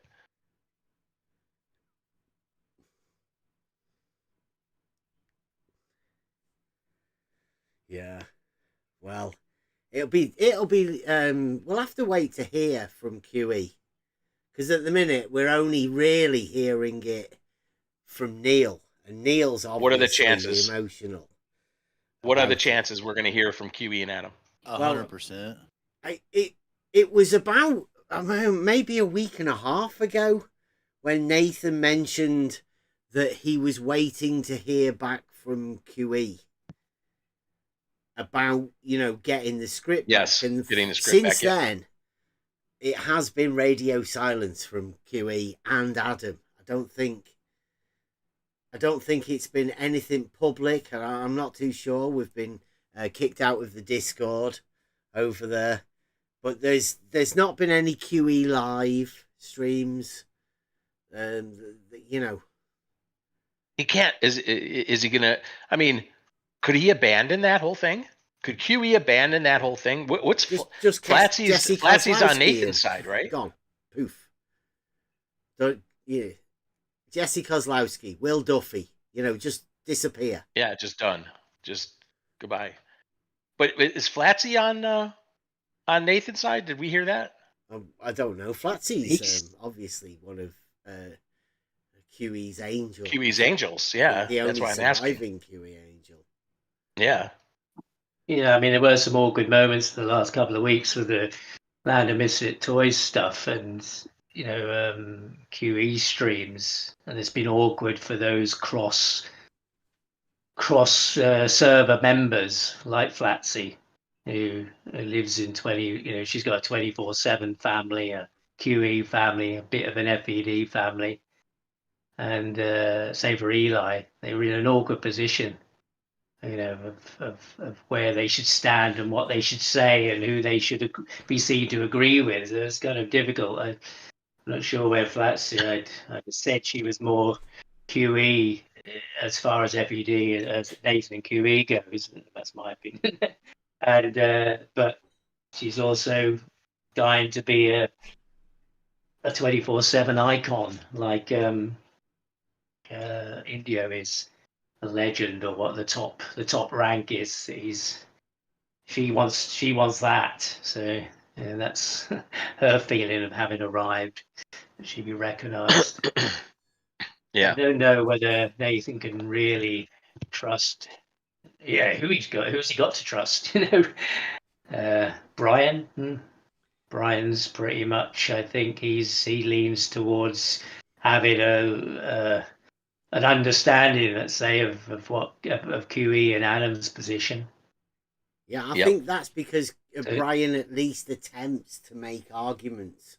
He thinks the pitch data thing is his. Yes. And there's some sort of an argument, but you may as well just say elevation profiles. There's no difference. Yeah. It doesn't prove anything. Yeah. Well, yeah, and I said to them, I don't see any relationship with them. The pitch data, if they say it has to pitch down to go around the ball, then I would be looking for a relationship between the pitch data and the descent, say, where it is changing elevation and it is coming down from another place. And when you look at that and you look at the relationship between the pitch data and the plane dropping 30,000 feet over 30 minutes or whatever, the nose doesn't pitch down. It pitches up all the time. A couple of times it does pitch down, but over that length of time it doesn't in the data they have. So you don't see a relationship to say, yes, we know that when it changes elevation, the nose has to pitch down. And that's what they're looking for, and saying it has to do that, but it isn't in the data. But it's not that's shown the problem is that Nathan, I mean, he's not even got into writing his own book yet, but when he does, he's going to have to hear those rebuttals. He can't just write down the Earth is measured flat and not hear any of the rebuttals to any of the arguments that he does imagine that he's got. Because there's rebuttals to just about everything that Nathan says. Yeah. Yeah, I mean, the elevation is pressure. So in my mind, whether it was flat or it was a ball, a globe, then, if it's in a pressure medium, in an area of pressure, then I'm pretty sure the globers would say, that pressure is concentric to the ball, and the flat earthers say it's parallel to the flat. So, the pressure thing, the elevation being based on pressure, for me, I think, well, it doesn't prove either on its own, in and of itself. Neither does the pitch angle. I don't see any information there that would say to me, yeah, look at that relationship there. I mean, maybe somebody can point it out if there is, but I haven't seen that for myself. Yeah, but I mean, you're just a normie. Who am I? Yeah. Somebody with an I'm just looking opinion. at graphs. Yeah, just thinking, well, I don't see that there. Yeah. That doesn't add up for me. I'm not speaking for the whole world or anybody. Nathan's claiming to be the king of it, right? All of the stuff, he's claiming to be the master of it. There's loads of people around in the arena that have been sat in these chat rooms claiming to be the, in the top 3 flat earth debaters. Yeah. But they've never had a debate. And that's how, yeah. And it's from those people that I would expect to have been able to endlessly ask them questions, if you like. There would be no end to the response, to the reply, until you got to a place, well, I don't know. Because if they are the experts, then what's the problem with the questions? Well, how does this work? You must have thought of this. You must have worked out, the radius of a circle of equal elevation, because Nathan says radius a lot about those. He relates radius to the circle of equal elevation. So he knows what it means when you ask him, well, the radius from the North Pole to the equator doesn't work with the circumference of the equator that you say it is, or it has to be. Or, so you must have thought about this. What's your explanation? Silence, mute, ban. That's the response, which, that's not. There's no integrity in that, is there? From an expert king of the hill. It's not what I'd expected. You kind of feel like it was in that conversation you might have with somebody. People go, "Hang on, let's have a little think about that." Yeah, and you might get to more enlightenment, more awareness of something, but just to shut it down and say you're trouble, and then try make crazy. I mean, in your case, make crazy videos and songs about you, and have channels that are focused on shaming.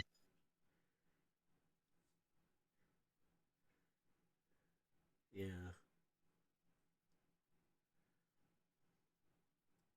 It's the way of the world. It's 2025.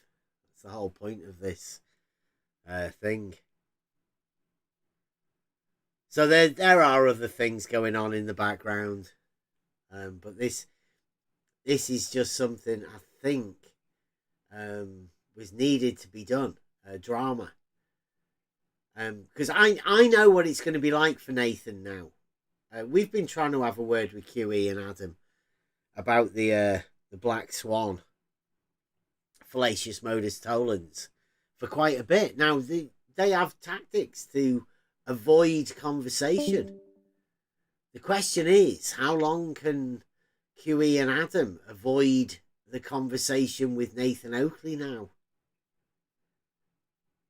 Because it's going to be public, right? And it's going to be recorded, because they're both going to want to be able to make content out of it.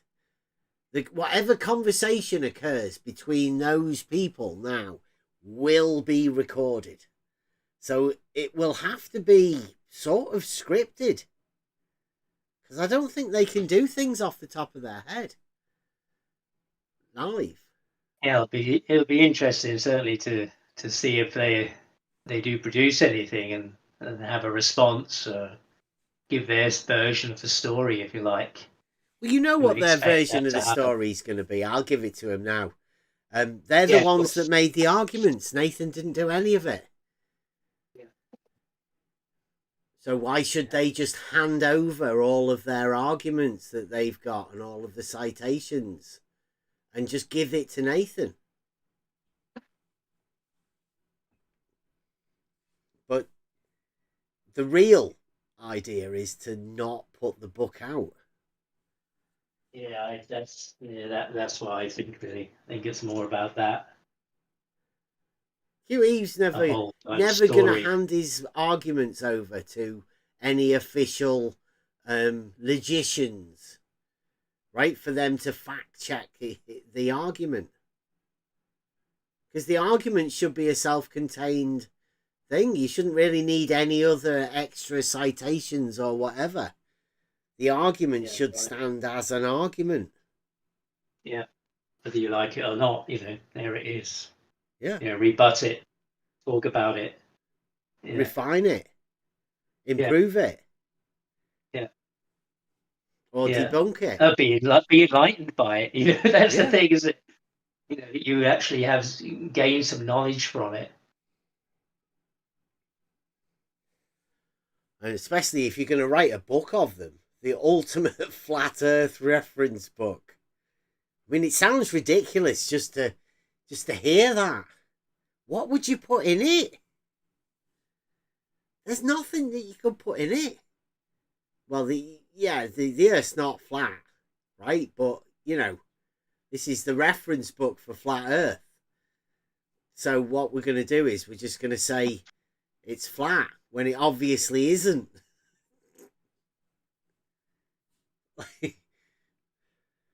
Come on. You know what we mean. You didn't actually think that there was some sort of a possibility that the Earth's flat. I mean, that's ridiculous. What about the salt flats, though? Yeah, but they are flat. Like they're called that. Just an area of the Earth somewhere that doesn't have much elevation change. What's so amazing about that, really, in itself? It doesn't. How does that relate to the rest of it? That nobody's seen. I mean, I was listening to some of the.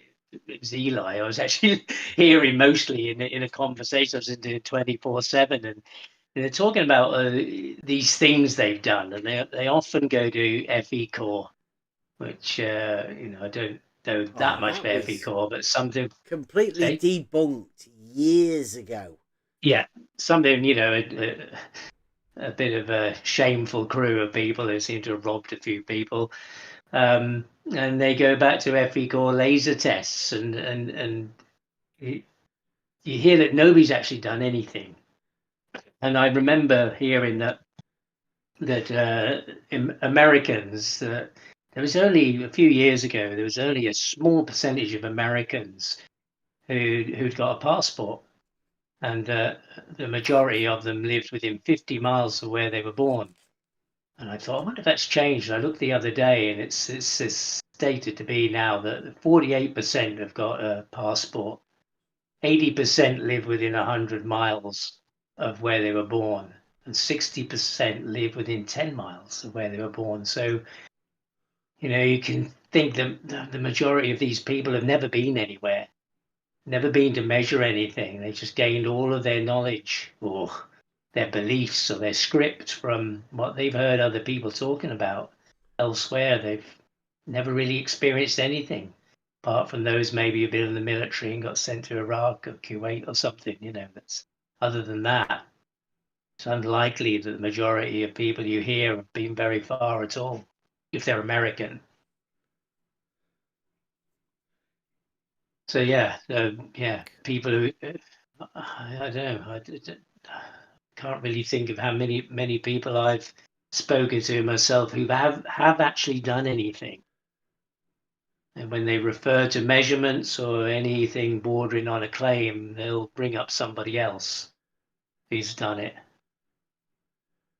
Even within their own personal experiences, they don't seem to be able to talk about that. They reference somebody else, Tesla, or I forget what somebody else was talking about the other day. I was asking them about what their experience was. And they said, well, Tesla said, no, you. What did you find out? What have you found out from your journey that's of any value?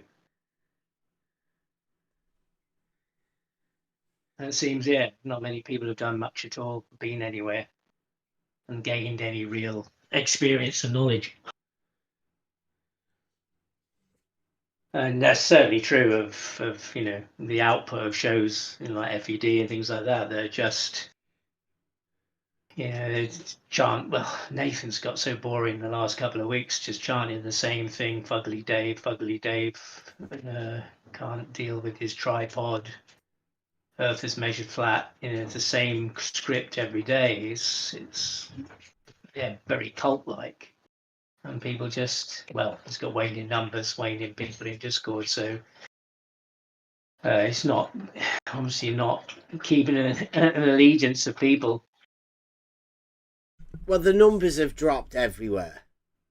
Yeah. Right? I mean, take that as a given. As would I mean, be expected, because flat Earth has been crushed. There's so many topics that they cannot discuss. Yeah. We've been experiencing it for quite a while. I mean, every time you ask them a question that's difficult to answer, they just shut it down. take that topic off the table. It stops becoming something that you can talk about. They end up calling you a troll or whatever if you keep asking them the questions that they can't answer, or even discuss any of their arguments that they've made. I mean, Nathan was the one that gave us the idea of the false dichotomy, because it was one of his arguments. False dichotomy. Yeah. Flat versus globe. He doesn't know the implications of what that means. It's terrible. And that's just basic logic. So if you can have those problems with basic logic, and then not be able to discuss them to iron out whatever may be the problems within the arguments. When QE was making his fallacious modus tollens, we were in this Discord. Was it this Discord? No. I think it was an earlier Discord. MEUK, I think it was called, that Discord back then. I think I was trying to explain to him how the form of the modus tollens works. And obviously the black swan's fallacious. So they had problems trying to deal with how the form of the argument was working. And I did say to them back then, I don't know what the argument's about. I don't know why you're adding these extra numbers. It's just making it more complicated. But it turns out that they were there for a reason.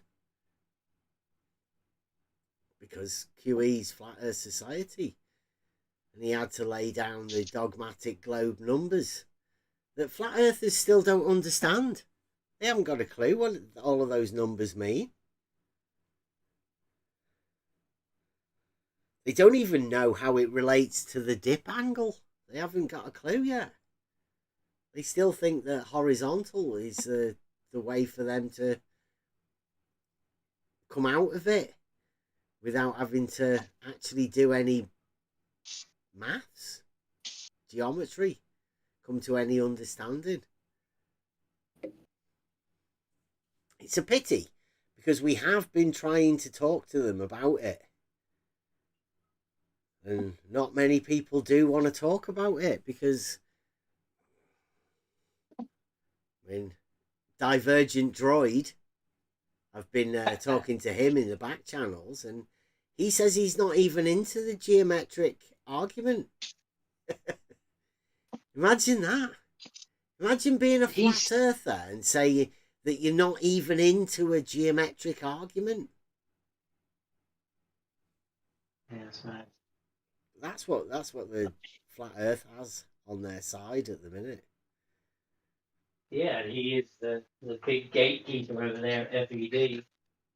And he'll stop you in the chat. If he decides you're not a voice to be heard, that's it. You're not going to be heard. Interestingly, they haven't gone over his other thing that McToon did about Divergent Droid. You thought that would have been good thing to go over for Nathan on his show and pick that apart, but that's been avoided, it seems. Yeah, Nathan might need it for his book. He could actually put some stuff into his book. I don't know who Nathan's going to be able to trust. He's got to have trust issues at the minute, and we have been saying that we go over there and have a chat with him. People say, I don't know why you want to do that, Beth. He said you've been in prison for these horrible acts, but yeah, that's just the defensive means on Nathan's part. He's not really in control of himself. I think he's been fooled and led on by people like QE and Adam. So maybe there is, an inkling in Nathan's mind right now that perhaps he has been lied to by these people, and maybe the people that QE and Adam had a problem with, i.e. me, us, Emma, maybe Nathan might think twice about why they had a problem. Maybe we were trying to actually help Nathan. Let him know what was going on in the background, but he wouldn't hear it. Maybe. But that would be missed if that was the case. Well, I mean, I've said to Divergent Droid, because he's the only point of contact that we have, that he shouldn't ban us, and we'll go over there and talk to Nathan. I mean, yeah, I mean, that's not your a lack of communication is not your thing. You're not your fault in that, is it? You do try and communicate with everybody, and right across the arena. Not talking to flat earthers, you're talking to globers. It's a constant thing, and having conversations with people, and you need to talk to those people and put this to them and see how it goes, and it's not to keep things hidden or private or something that a knowledge that only you own. It's about expanding some knowledge, isn't it? Yeah, well, I think dialectic, right? The only way you progress is through conversation, and we've had loads of conversations, and every one of them is valuable because there's information that you can get from other people, particularly in this arena, because there's a lot of stuff goes on, and I can't really be arsed listening to it. Certain people do listen to it, so they can give you an idea on what's going on. We've been talking to flat earthers for quite a while, trying to, tell them that the problems that there are, how the globe was made. Nathan says he even knows how they made the globe. So I don't know what the problem is. If he knows the flat earthers measured the earth flat and then made a globe, then that's how they made the globe. Yeah, Shouldn't be any that's kind of problem what with drove. it. Yeah, that drove my inquiry because and I'd heard him talking about that the globe came from flat Earth measurements. I figured, well, you must know what those measurements were then, and who made them and how they were made, in order for that to happen, and which ones are the same. Where's the 3959 on the flat Earth? Where does that fit in, or is that just a random number? What is that? Where did that come from? Flat Earth measurements then, in the beginning. And now we find that he hasn't measured anything ever. So how would he know? Well, yeah, I remember, as a fact, I think I've said this a fair few times, that 3959 was a number that came from 10th man. I wasn't told it by anyone in school or any globers or anything. Well, I can't really say that. I was told it by 10th man. I don't know what 10th man is. 10th man could be Flat Earth Society along with QE and Adam Meakin. Sleeping Warrior. They could be a group of people. There could be those 4 people could control the whole thing in conjunction with people like Jesse Kozlowski and McToon and Fight the Flat Earth and whoever else in the background. Mark Taylor, he's another one. We know that there's conversations going on between these people.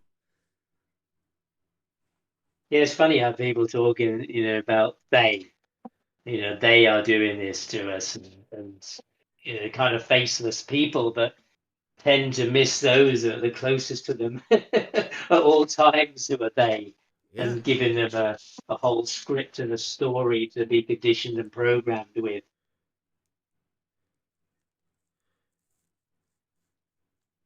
Yeah. So I mean, who is the authority on what the radius is? People just tell you they're just shadows. People hand you the shadows, but as an adult, you should be well aware of these shadows that are being handed to you. But people aren't. they're not aware of what's going on. Nathan's only just found out about QE and Adam. Yeah. I mean, could if that say wasn't that obvious. It was obvious years ago.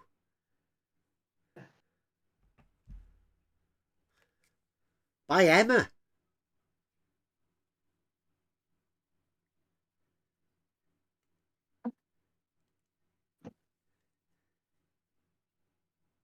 Yes, yeah. None of those people I could entrust with my soul.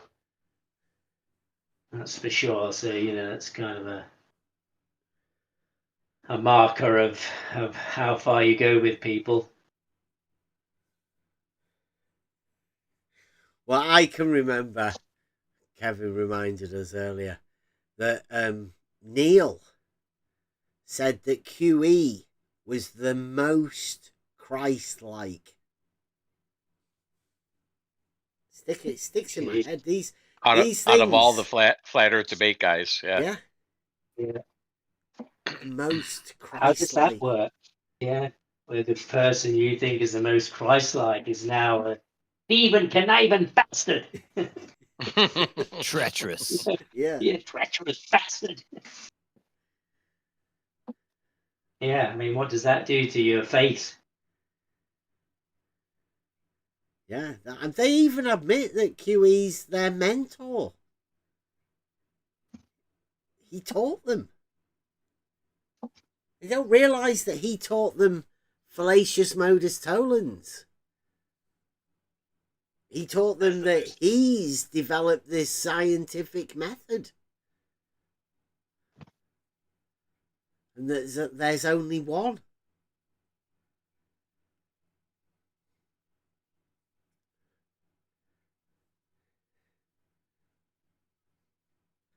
He's taught them to not rebut any claims about his fallacious arguments that he's brought forward.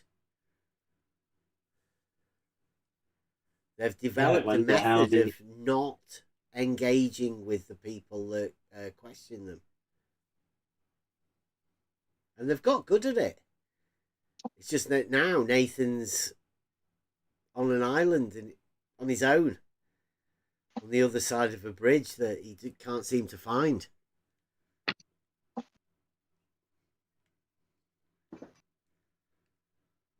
So yeah, Nathan, if you do want to talk, come over. You know where we are. I don't think you've been banned from this Discord.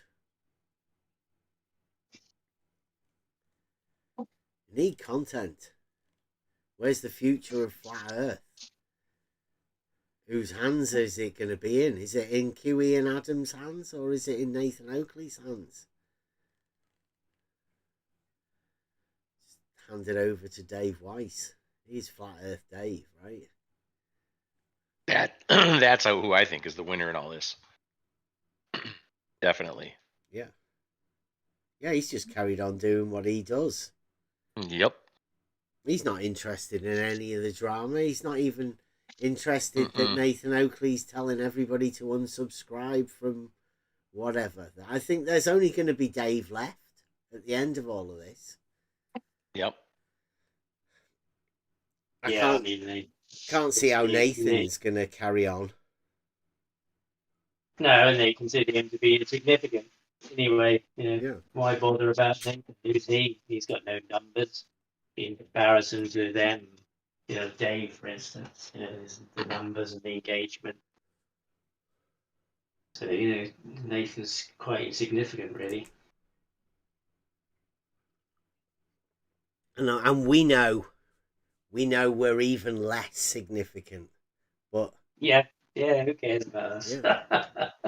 We got no influence over anything.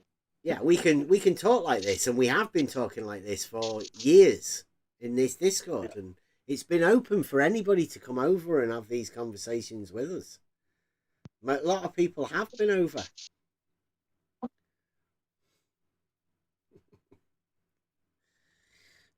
Somebody in the chat says he got an early copy of the book. The first 5 chapters were blank pages.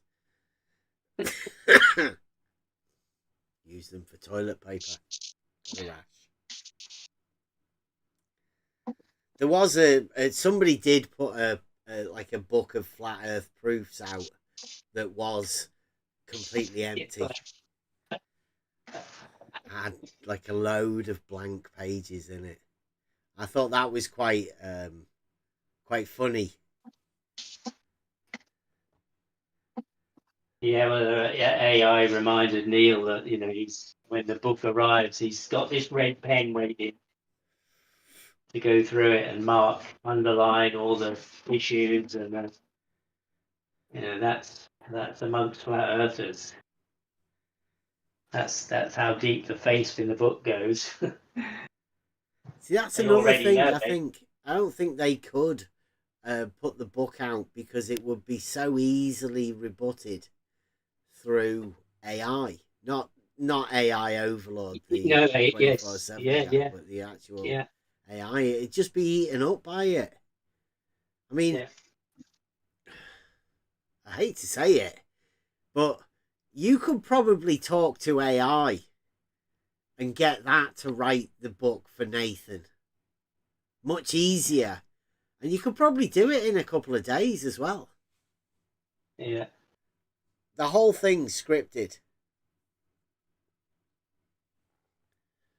Get the transcript of all of the videos. And then just upload it to AI and say, sort that shit out for us. Did that just go? Did that a little light just go on in your head, Nathan?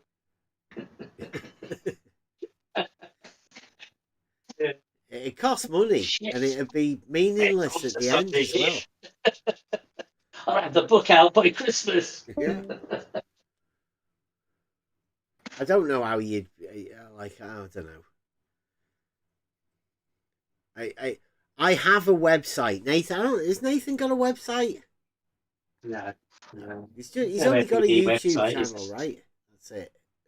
And an Yeah, eBay it's shop. ridiculous, really. Yeah, I mean, yeah, he hasn't really, as a businessman, he hasn't done very well at all in that aspect. Because that's the way When I most deal other with people are, copyright. If it's on the website, at least I've wrote it. I've got something to point at and say, look, there yeah, you go.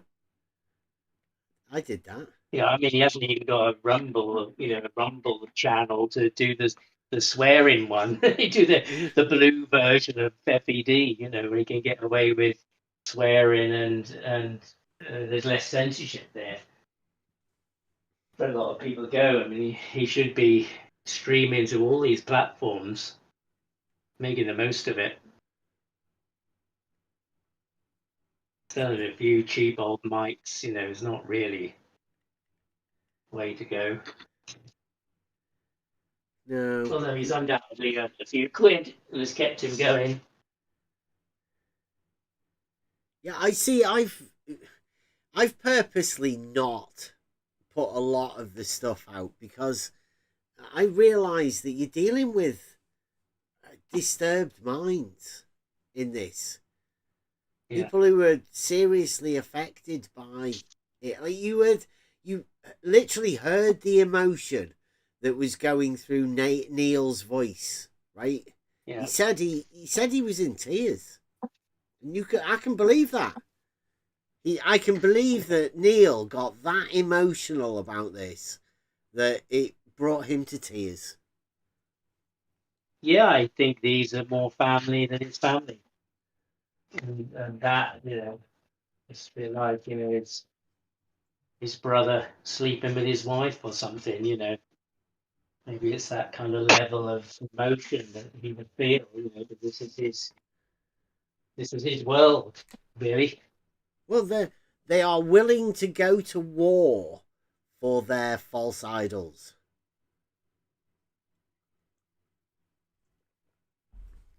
And it's not just, this is like an internal fight. It's not Flat Earth versus Globe. This is, to them, Neil and Nathan, this is Flat Earth versus Flat Earth, right? They're trying to take the ownership of the Flat Earth arguments. claims, you know, like the words Yeah. of the flat earth are at stake here, but I mean, it doesn't belong to anyone, really. It's a bit ridiculous. But I don't know how Nathan's going to take it. How far is Nathan going to take this?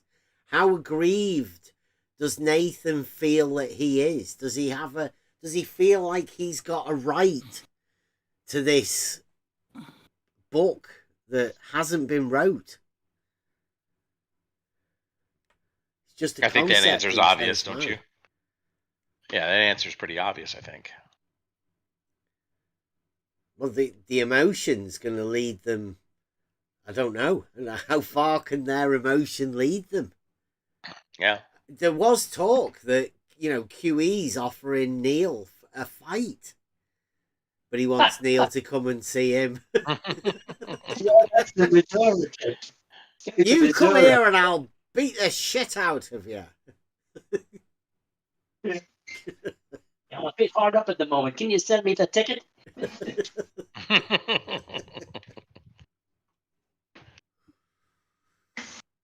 But that's gone too far, right? If you're going to do that in like an arena, right? Nathan's literally called Flat Earth Debate. And if the people that are involved in the Flat Earth Debate are willing to go to fisticuffs, then how much of a debate is there? How sensible are these people that are claiming to be debaters? Because they've not shown anything, have they? Nathan would make more money promoting the showdown of Neil and QE. You know, the big fight. He's selling tickets and things. He'd probably do well at it. Will this sell more books? Well, I said earlier, you know, I kind of wondered whether, you know, if the book was nearly ready to publish, this would be a great bit of, you know, pre-fight hype, wouldn't it? You know, like you have the UFC or any of the boxing where they're bad mouthing each other, the fighters, and brings a lot of awareness to it and sells more tickets. You know, is this just a ploy to sell more books?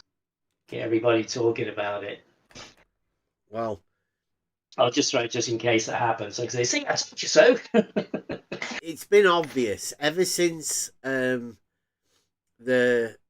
final experiment. Will Duffy played the best false dichotomy play for centuries, I'd say. Ever since they made non-Euclidean geometry, that was a false dichotomy play.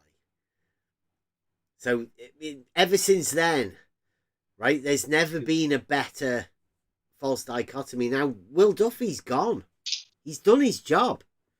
Like 10th Man and Jesse Kozlowski. They come in, drop a bomb, and then disappear.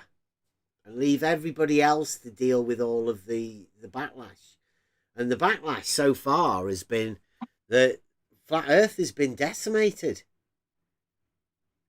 It's been made so obvious that the Earth's not flat that they've had to go into their own little paracosm. And obviously, they've imploded. Even the groups of flat earthers have all been fragmented. They've caused so much division that, I mean, who's left? Yeah, I mean, it was really a time to rally the troops and get together, wasn't it, really? Dave Weiss tried it. Yeah, Dr. Shiva offered him. Like, you know, get the people together. Dave Weiss tried to bring, they had the council and everything, didn't he? Nothing happened. It just got worse from that point. Because they realised the flat earth has got nothing.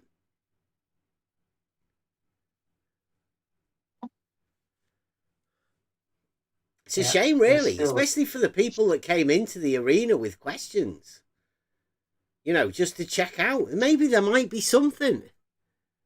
Turns out they've got nothing. It's meant to be there is meant to be a summit in November, the Dr. Shiva summit. I think it's, as far as I've heard recently, it's down to either 3 or 5 each side, and they can't really. I don't know who's actually going to be there. He's done the Who Will will be Duffy allowed thing, to though. be there. Right? You've either got to be dogmatic globe or a flat earther. Yeah. One or the other. False dichotomy.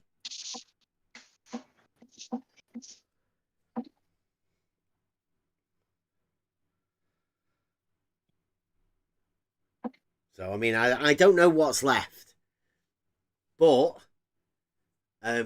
researching the human condition has led us to believe that not many people have got any proof of anything. And this is going to show now, because Nathan's going to have to try and write a book. Is he going to have to source any material outside of the stuff that he's already got? Or is he going to actually take it that the people that have rewrote these arguments, the ones he now doesn't trust, were actually writing the book, you know, in an honest way? Yeah. Because it doesn't appear now that they were writing it for Nathan.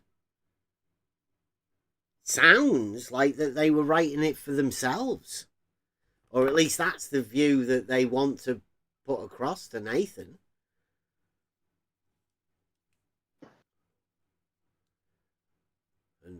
And Neil seems to think it's, you know, meant to be going over for the whole of the flat earth debate. People, all of the people that have been over there and had conversations with him. Well, 90% of the people have been blocked and banned from both the Discord and the YouTube.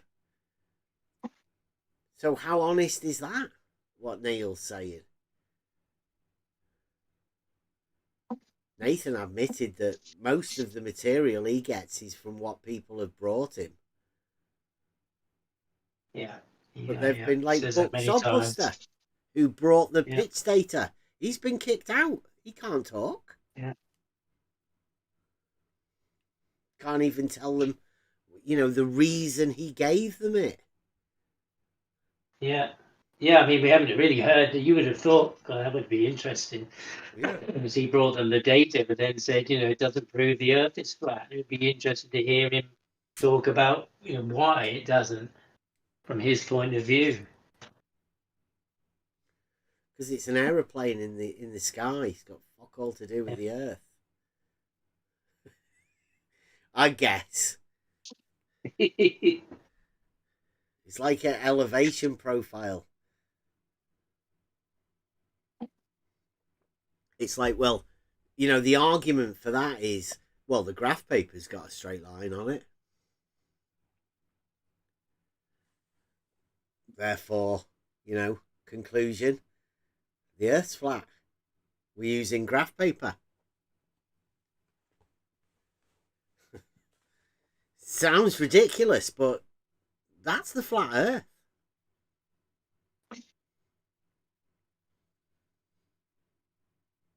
Because I can guarantee you that the pitch data, if it was plotted on a thing, it would be plotted on graph paper. Yeah, it is. Mm-hmm. And the baseline is time.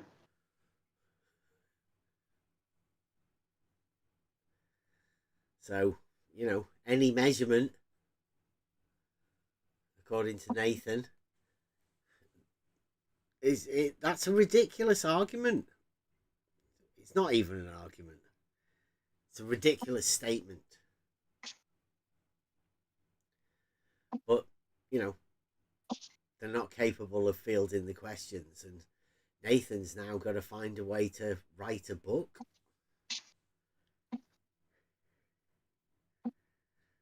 But if Nathan can write a book, then anyone can write a book. What do you need to go through for 10 years? He's had he's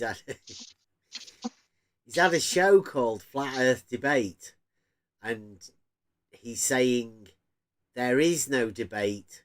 There has never been a debate. So, what's the name of the show about then? Yeah, considering he said, fairly recently that for 10 years he had nothing until he had the Earth measured flat, and before that he had nothing. And now he's found that that's nothing as well.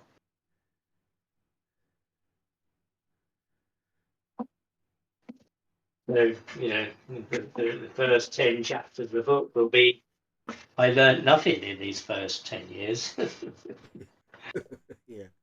I listened to a lot of people and they said stuff that didn't really give me anything. But then I realised I should drop all of my beliefs and I just stay that the Earth's measured flat. Which is very strange. I found that, my personality of being aggressive and abrasive was a cover for my lack of confidence in what I was saying. But I found actually that was a good selling point. So I just carried on with that for 10 years, being abrasive. And that's what people seem to want. It didn't matter that I had nothing. And that, I didn't have to use that as a shield for my lack of confidence. I used it as an entity in itself in order to pay my 2 mortgages, to keep food on the table and the lights on. It's only recently I came across something called the Earth is measured flat, and that lasted for a while. I really thought that was something. I did really think it was, but now it seems seemingly it's not. The numbers don't add up. He can't give it quite up. know where to go with that. He can't give it up. No. The amount of confidence that Nathan has portrayed within this, his idea of measured flat, I don't think he can give it up. I don't think he's the type of person to be able to give it up. But well, he's not going to get a job, is he? What's he going to do now? He was selling some hi-fi. He obviously, didn't. He left that. He was sacked from that job, and instead he took them to court, and he won an unfair dismissal case with them. So he was obviously there was something he wasn't doing quite right for the company, and he said he won the case of unfair dismissal. But since then, as far as I've heard, he's done some Tesco's or Sainsbury's delivery driver, delivering home delivery of shopping. But otherwise, what kind of job can he get? Well, he's not getting any younger. So he will have gone through a bit of midlife crisis, wondering what he's going to do next. Guess his father dying would have an impact on his life, would bring his own mortality into view and under focus. And what's he gonna? He's got no pension, private pension, I would imagine. So what's he going to do for the future? How's he going to? Maybe he does really think that the book is going to see him through and give him an income into his, his twilight years. Yeah, everybody wants to leave a legacy behind, and this book, I think, was Nathan's saving grace, right? I mean, he's got the YouTube channel and those videos, but what are they really worth? Yeah, I mean, if this evergreen subject doesn't pay well, it's not evergreen, is it? No, and doesn't keep him in. It's going brown at the minute. It's got rot. This evergreen has got a serious case of rot.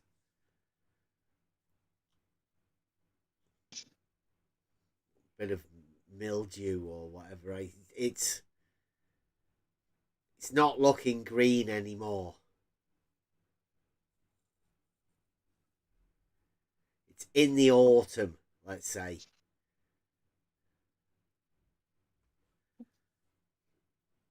Yep, it's not well either, Nathan. It's that. Said he's been in and out of hospital for a week or two. Well, Nobody really knows what's wrong with him.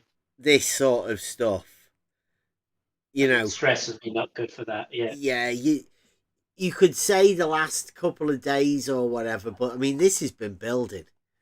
QE and Adam. I mean, if Emma could see it 6 years ago, like that, I mean, Emma was one of QE's angels. She did buy the first Black Swan T-shirt. She said she still got it. Yeah. Trying to get it off her. Yeah. It'd be like a child size though, because. Well, yeah, but I mean, there can't be many of those around. No. No, I That mean, would be. I would probably hesitate to say there's none. Yeah. I don't know how many are still getting printed, but that OG one, that is a one. Yeah, yeah. Yeah, it'd be like, the sort of 1968 Pink Floyd T-shirt, pristine. Yeah, it's probably Something never like that, been worn. Yeah. Might have worn it round the shops once, thinking, how cool am I? Yeah. I doubt it. It's all the night before she embarrassed herself. She'd wear it in public.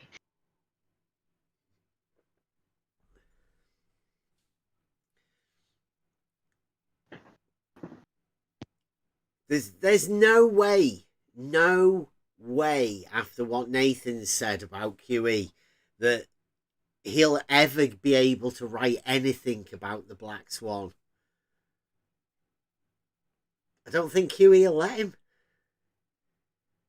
He's bound to take ownership. What about you, Buster? Would you take that song off the album?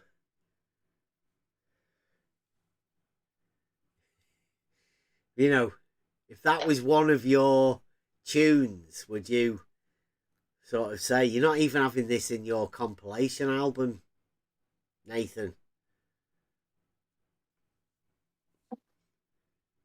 I think that'd be... I can't see QE allowing Nathan to have one of his arguments now. After what he said.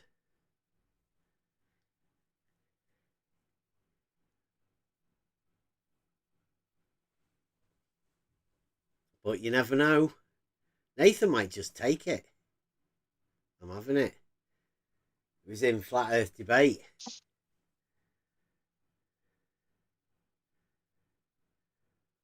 There's some tough times ahead.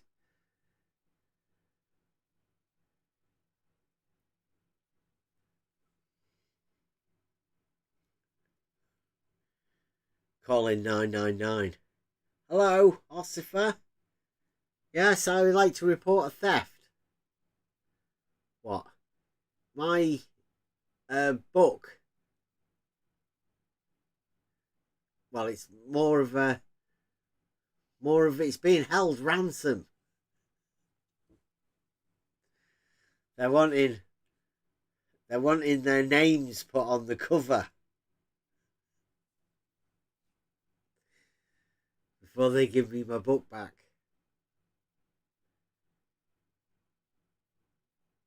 I mean, they could just print it, couldn't they? Put their own names on the cover.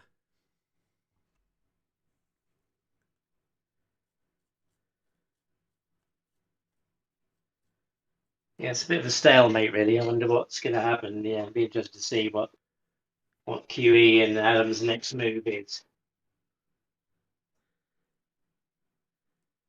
I mean, are they likely to remain silent and just never say another thing? Unlikely, is it? Well, I guess they could just disappear. Yeah, I mean, what about the rest of the Flat Earthers, though, right? I mean, this was billed as the Flat Earth reference book, the ultimate Flat Earth reference book. Yeah. And you'd have to say that the rest of the surviving Flat Earthers haven't got a fucking clue. They don't know. about the book, and I wouldn't say that they need a book anyway. How many flat earthers would actually open a book and you're sort of reciting Nathan Oakley arguments? I'm not so I sure know a that's the couple. way it works, is it? Yeah, but I know a couple that would do that for sure. Do you?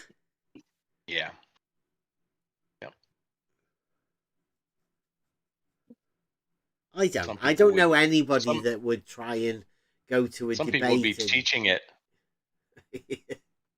They'll be teaching it from it. It'd be like a homeschooling. textbook. Yeah. Yeah. Mm-hmm.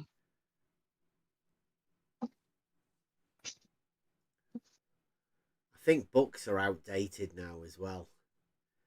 I think the modern book burning is going to be on digital files. So maybe the modern book burning is getting your PC stolen. Yep. Maybe that's what's happening. Maybe that's a good conspiracy to go with.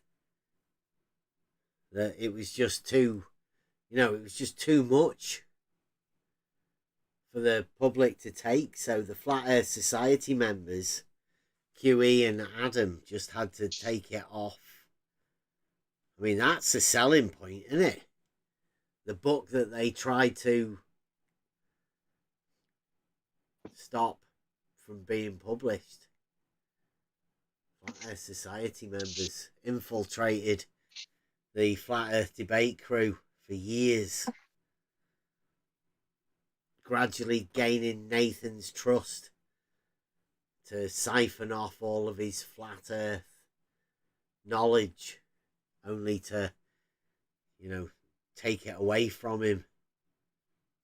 They might be coming along with the Men in Black flashlight thing to make Nathan forget about it. Just carry on, Nathan. Just carry on doing your shows as though nothing's happened. Just none of these people around you anymore.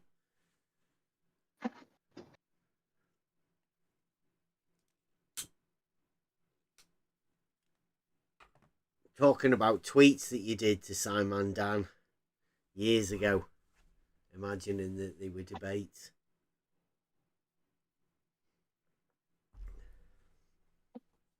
Say, the Discord is open. The proofs are within. Just remember that, if you are a flat earther, then come in for a conversation. I mean, we're not flat earthers. So be prepared, to have a conversation, maybe where you get asked challenging questions. Hopefully we might be able to prove why the globe's the globe and why it's there in the first place. Yeah, you thought some people have had a view on this topic, wouldn't you, really? Well, I think most people have left the arena. There's not many people who are left, and the people who are left know not to talk about it, because the moment you do talk about anything, particularly in this arena, you're making yourself a target.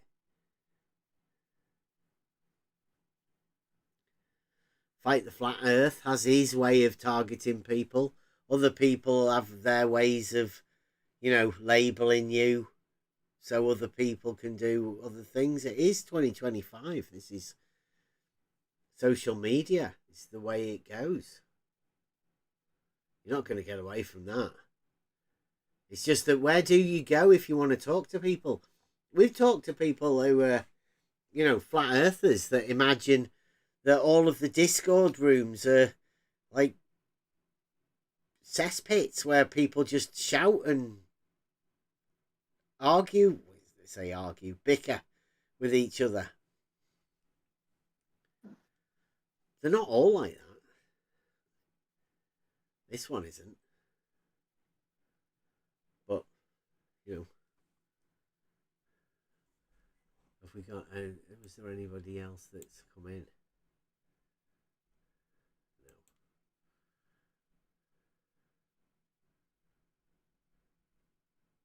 It is tough to talk about these sort of things.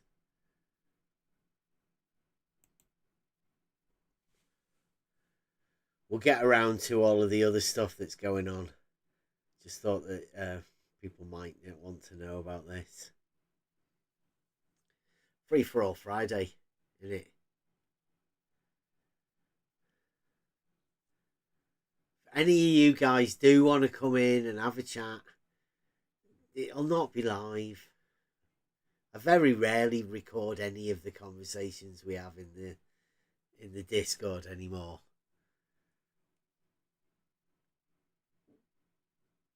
Just not worth it. I've got so many conversations that I could put out, but I don't know who's bothered about it. Nobody really seemed to care or notice about the stuff we were saying in the past. Nobody caught on to it. Nobody listened when we said, QE and Adam, they're Flat Earth Society. They're making Flat Earthers look ridiculous with the non-arguments.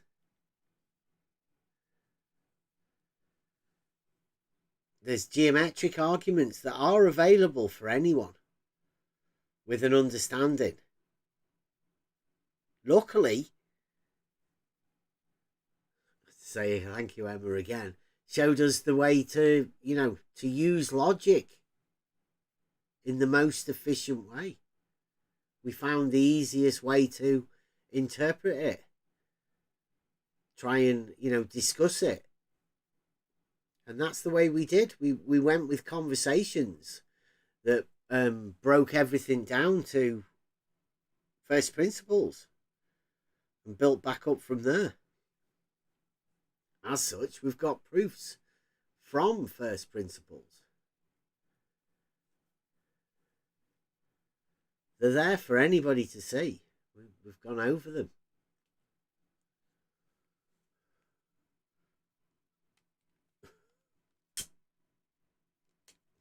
Never worn.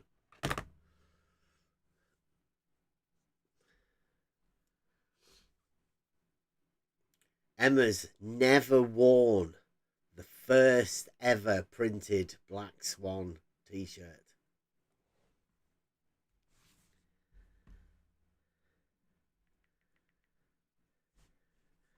So, how much is that worth?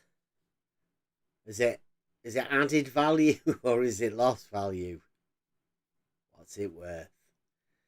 I'd say nothing really, but it should be a lesson to people as to how not to make an argument. QE just didn't finish it. He didn't simplify it.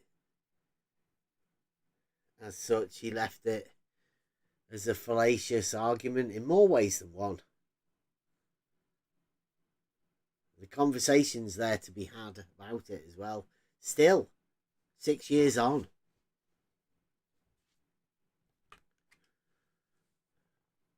Nobody wants to have it. We've already had the conversation. Most of the people in here know exactly what's going on.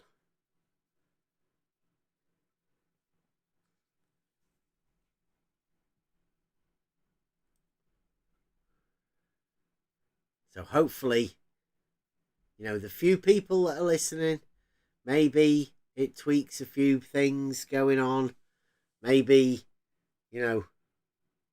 maybe we might have to start going over some of these arguments. We definitely need to do the measured, flat, destructive dichotomy. But I think there's a little bit of groundwork that needs to go to show people how to formulate and where the actual argument came from in the understanding of the geometric workings out first, and then how you place those facts into an argument to formulate the argument. And the measured flat destructive dichotomy it's a work of art to show how stuff that's been there right in the front of everybody's faces for years they've not seen it. Just goes to show that sometimes things can be right in front of you and you won't see them until somebody points it out. The argument is there for that reason. And the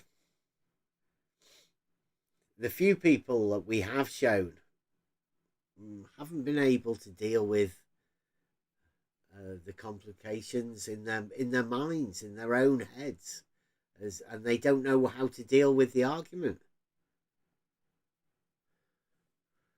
which is enough for me to think. Well, it will definitely get me thinking to try and find the solution to the argument, but it's already there within the argument. That's what's so good about it. Right, has anybody got anything else to say? Can we wrap it up for a Friday? If there's anybody out there in the chat wants to say anything, or come in the Discord, we are going to be starting. I don't know. I'm going to find a way to add some sort of philosophy to bring the try thinking thing in. I'm not after viewers or anything like that. So, I mean, if you're interested in getting your brain working about problems, then we do have plenty of them. I'm working currently with a team of people on another Discord server on putting together the globe proof. Hopefully, I'm trying to get a few of them also involved to find a few globe proofs. It's not really just worth one. I think I've got a few other people that say that they do have globe proofs, and that's a positive thing. Finding other people with the proof of the globe shows that they've put some work in together, right? If Nathan can put a book together, then there surely must be one that the globe could put together. Maybe a few pictures of boats in the distance. Picture of a sunset or something like that. There's ultimate globe proofs around, but it's how do you put it together into a book? So maybe we could have a chat with Nathan about that, about how to formulate these ideas and place them down in book form. Nathan's got his flat ones, and we're doing the counter, the globe ones. Keep it positive though, right? Modus ponens. Maybe even a modus polens. It's all proof of globe, isn't it? Right, we'll get some more music on, and then we'll round out.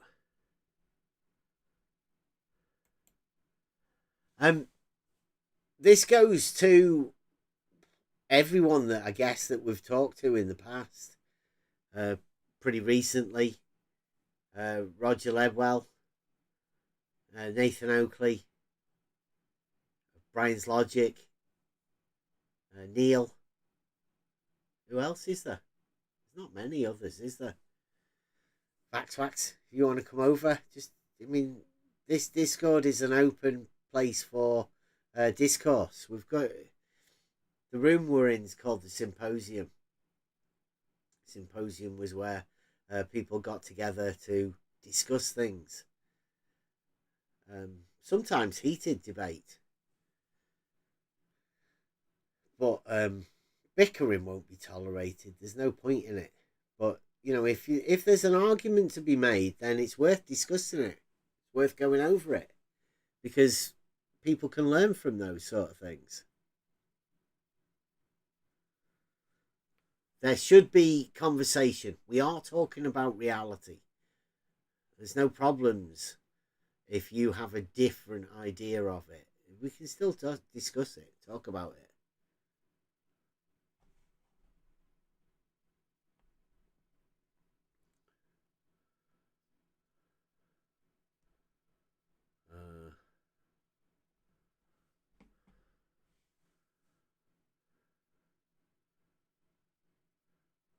I've been going over some songs, and a few people gave us some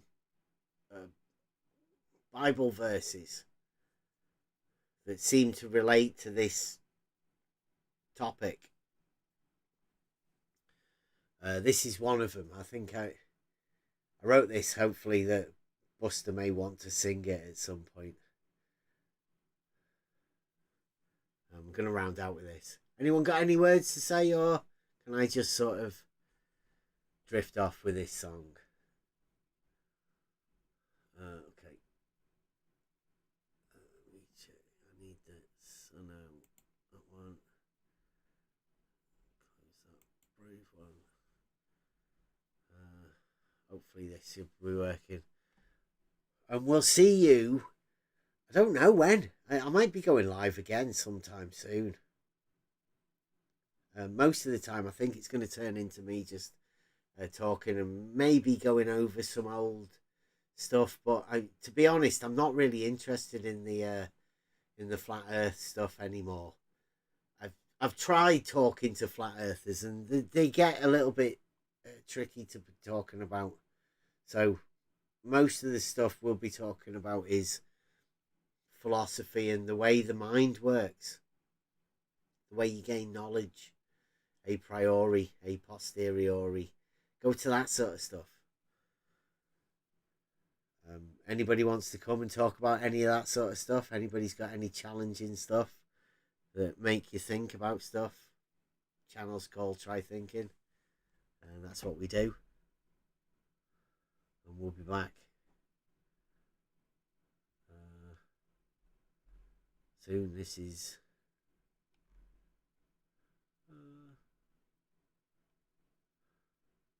this one's called it's called Out in the Whirlwind. That doesn't sound right. Never mind. Cornerstone, I think it was. Never mind. Here we go. See you again soon.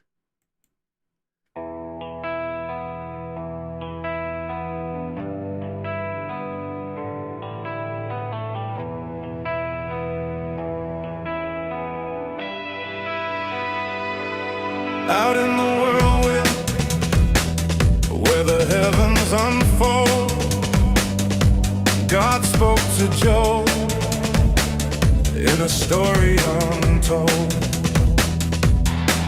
Where were you when the stars sang in flight? Who laid the stone in the heart of the night? Questions like rivers, they carve through the soul.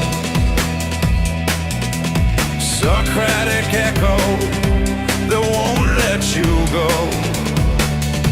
The end theme of whispers, a truth left to find, a piece of the puzzle you hold in your mind.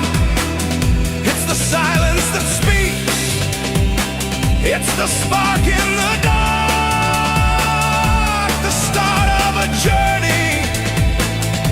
to kindle the heart.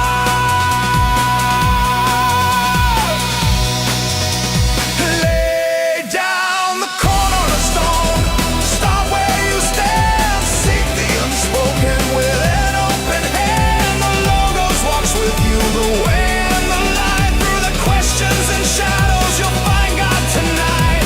Oh, the path is the truth and the truth is the core. With the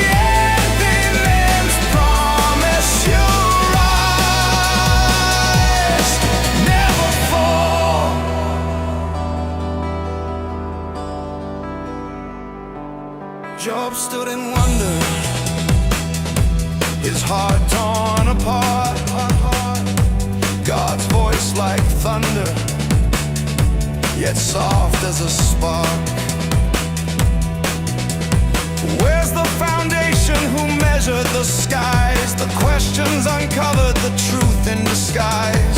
The rhetoric calls to the seekers who roam, to walk with the logos and find their way home. The infamous power, it's the gap you must fill. A whisper of wisdom that bends to your will. It's the voice in the quiet, the step you must take. The journey to knowledge for your own soul's sake. Lay down the cornerstone, start where you stand. Seek the unspoken with an open hand. The logos walks with you, the way and the light. Through the questions and shadows, you'll find God tonight. Oh, the path is the truth, and the truth is the call. With the anthem as promise, you'll rise, never fall.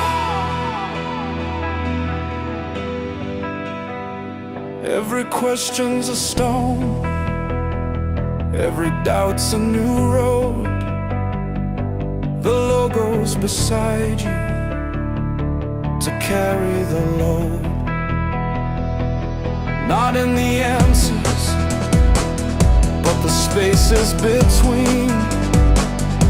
The truth lies in silence, where the heart remains clean. From Job's humble questions to the cross in the sky, the way is the journey where the soul learns to fly. Lay down the cornerstone, start where you stand. Seek the unspoken with an open hand. The logos walks with you, the way and the light. Through the questions and shadows, you'll find God tonight. And oh, the path is the truth, and the truth is the call. With the anthem as promise, you'll rise, never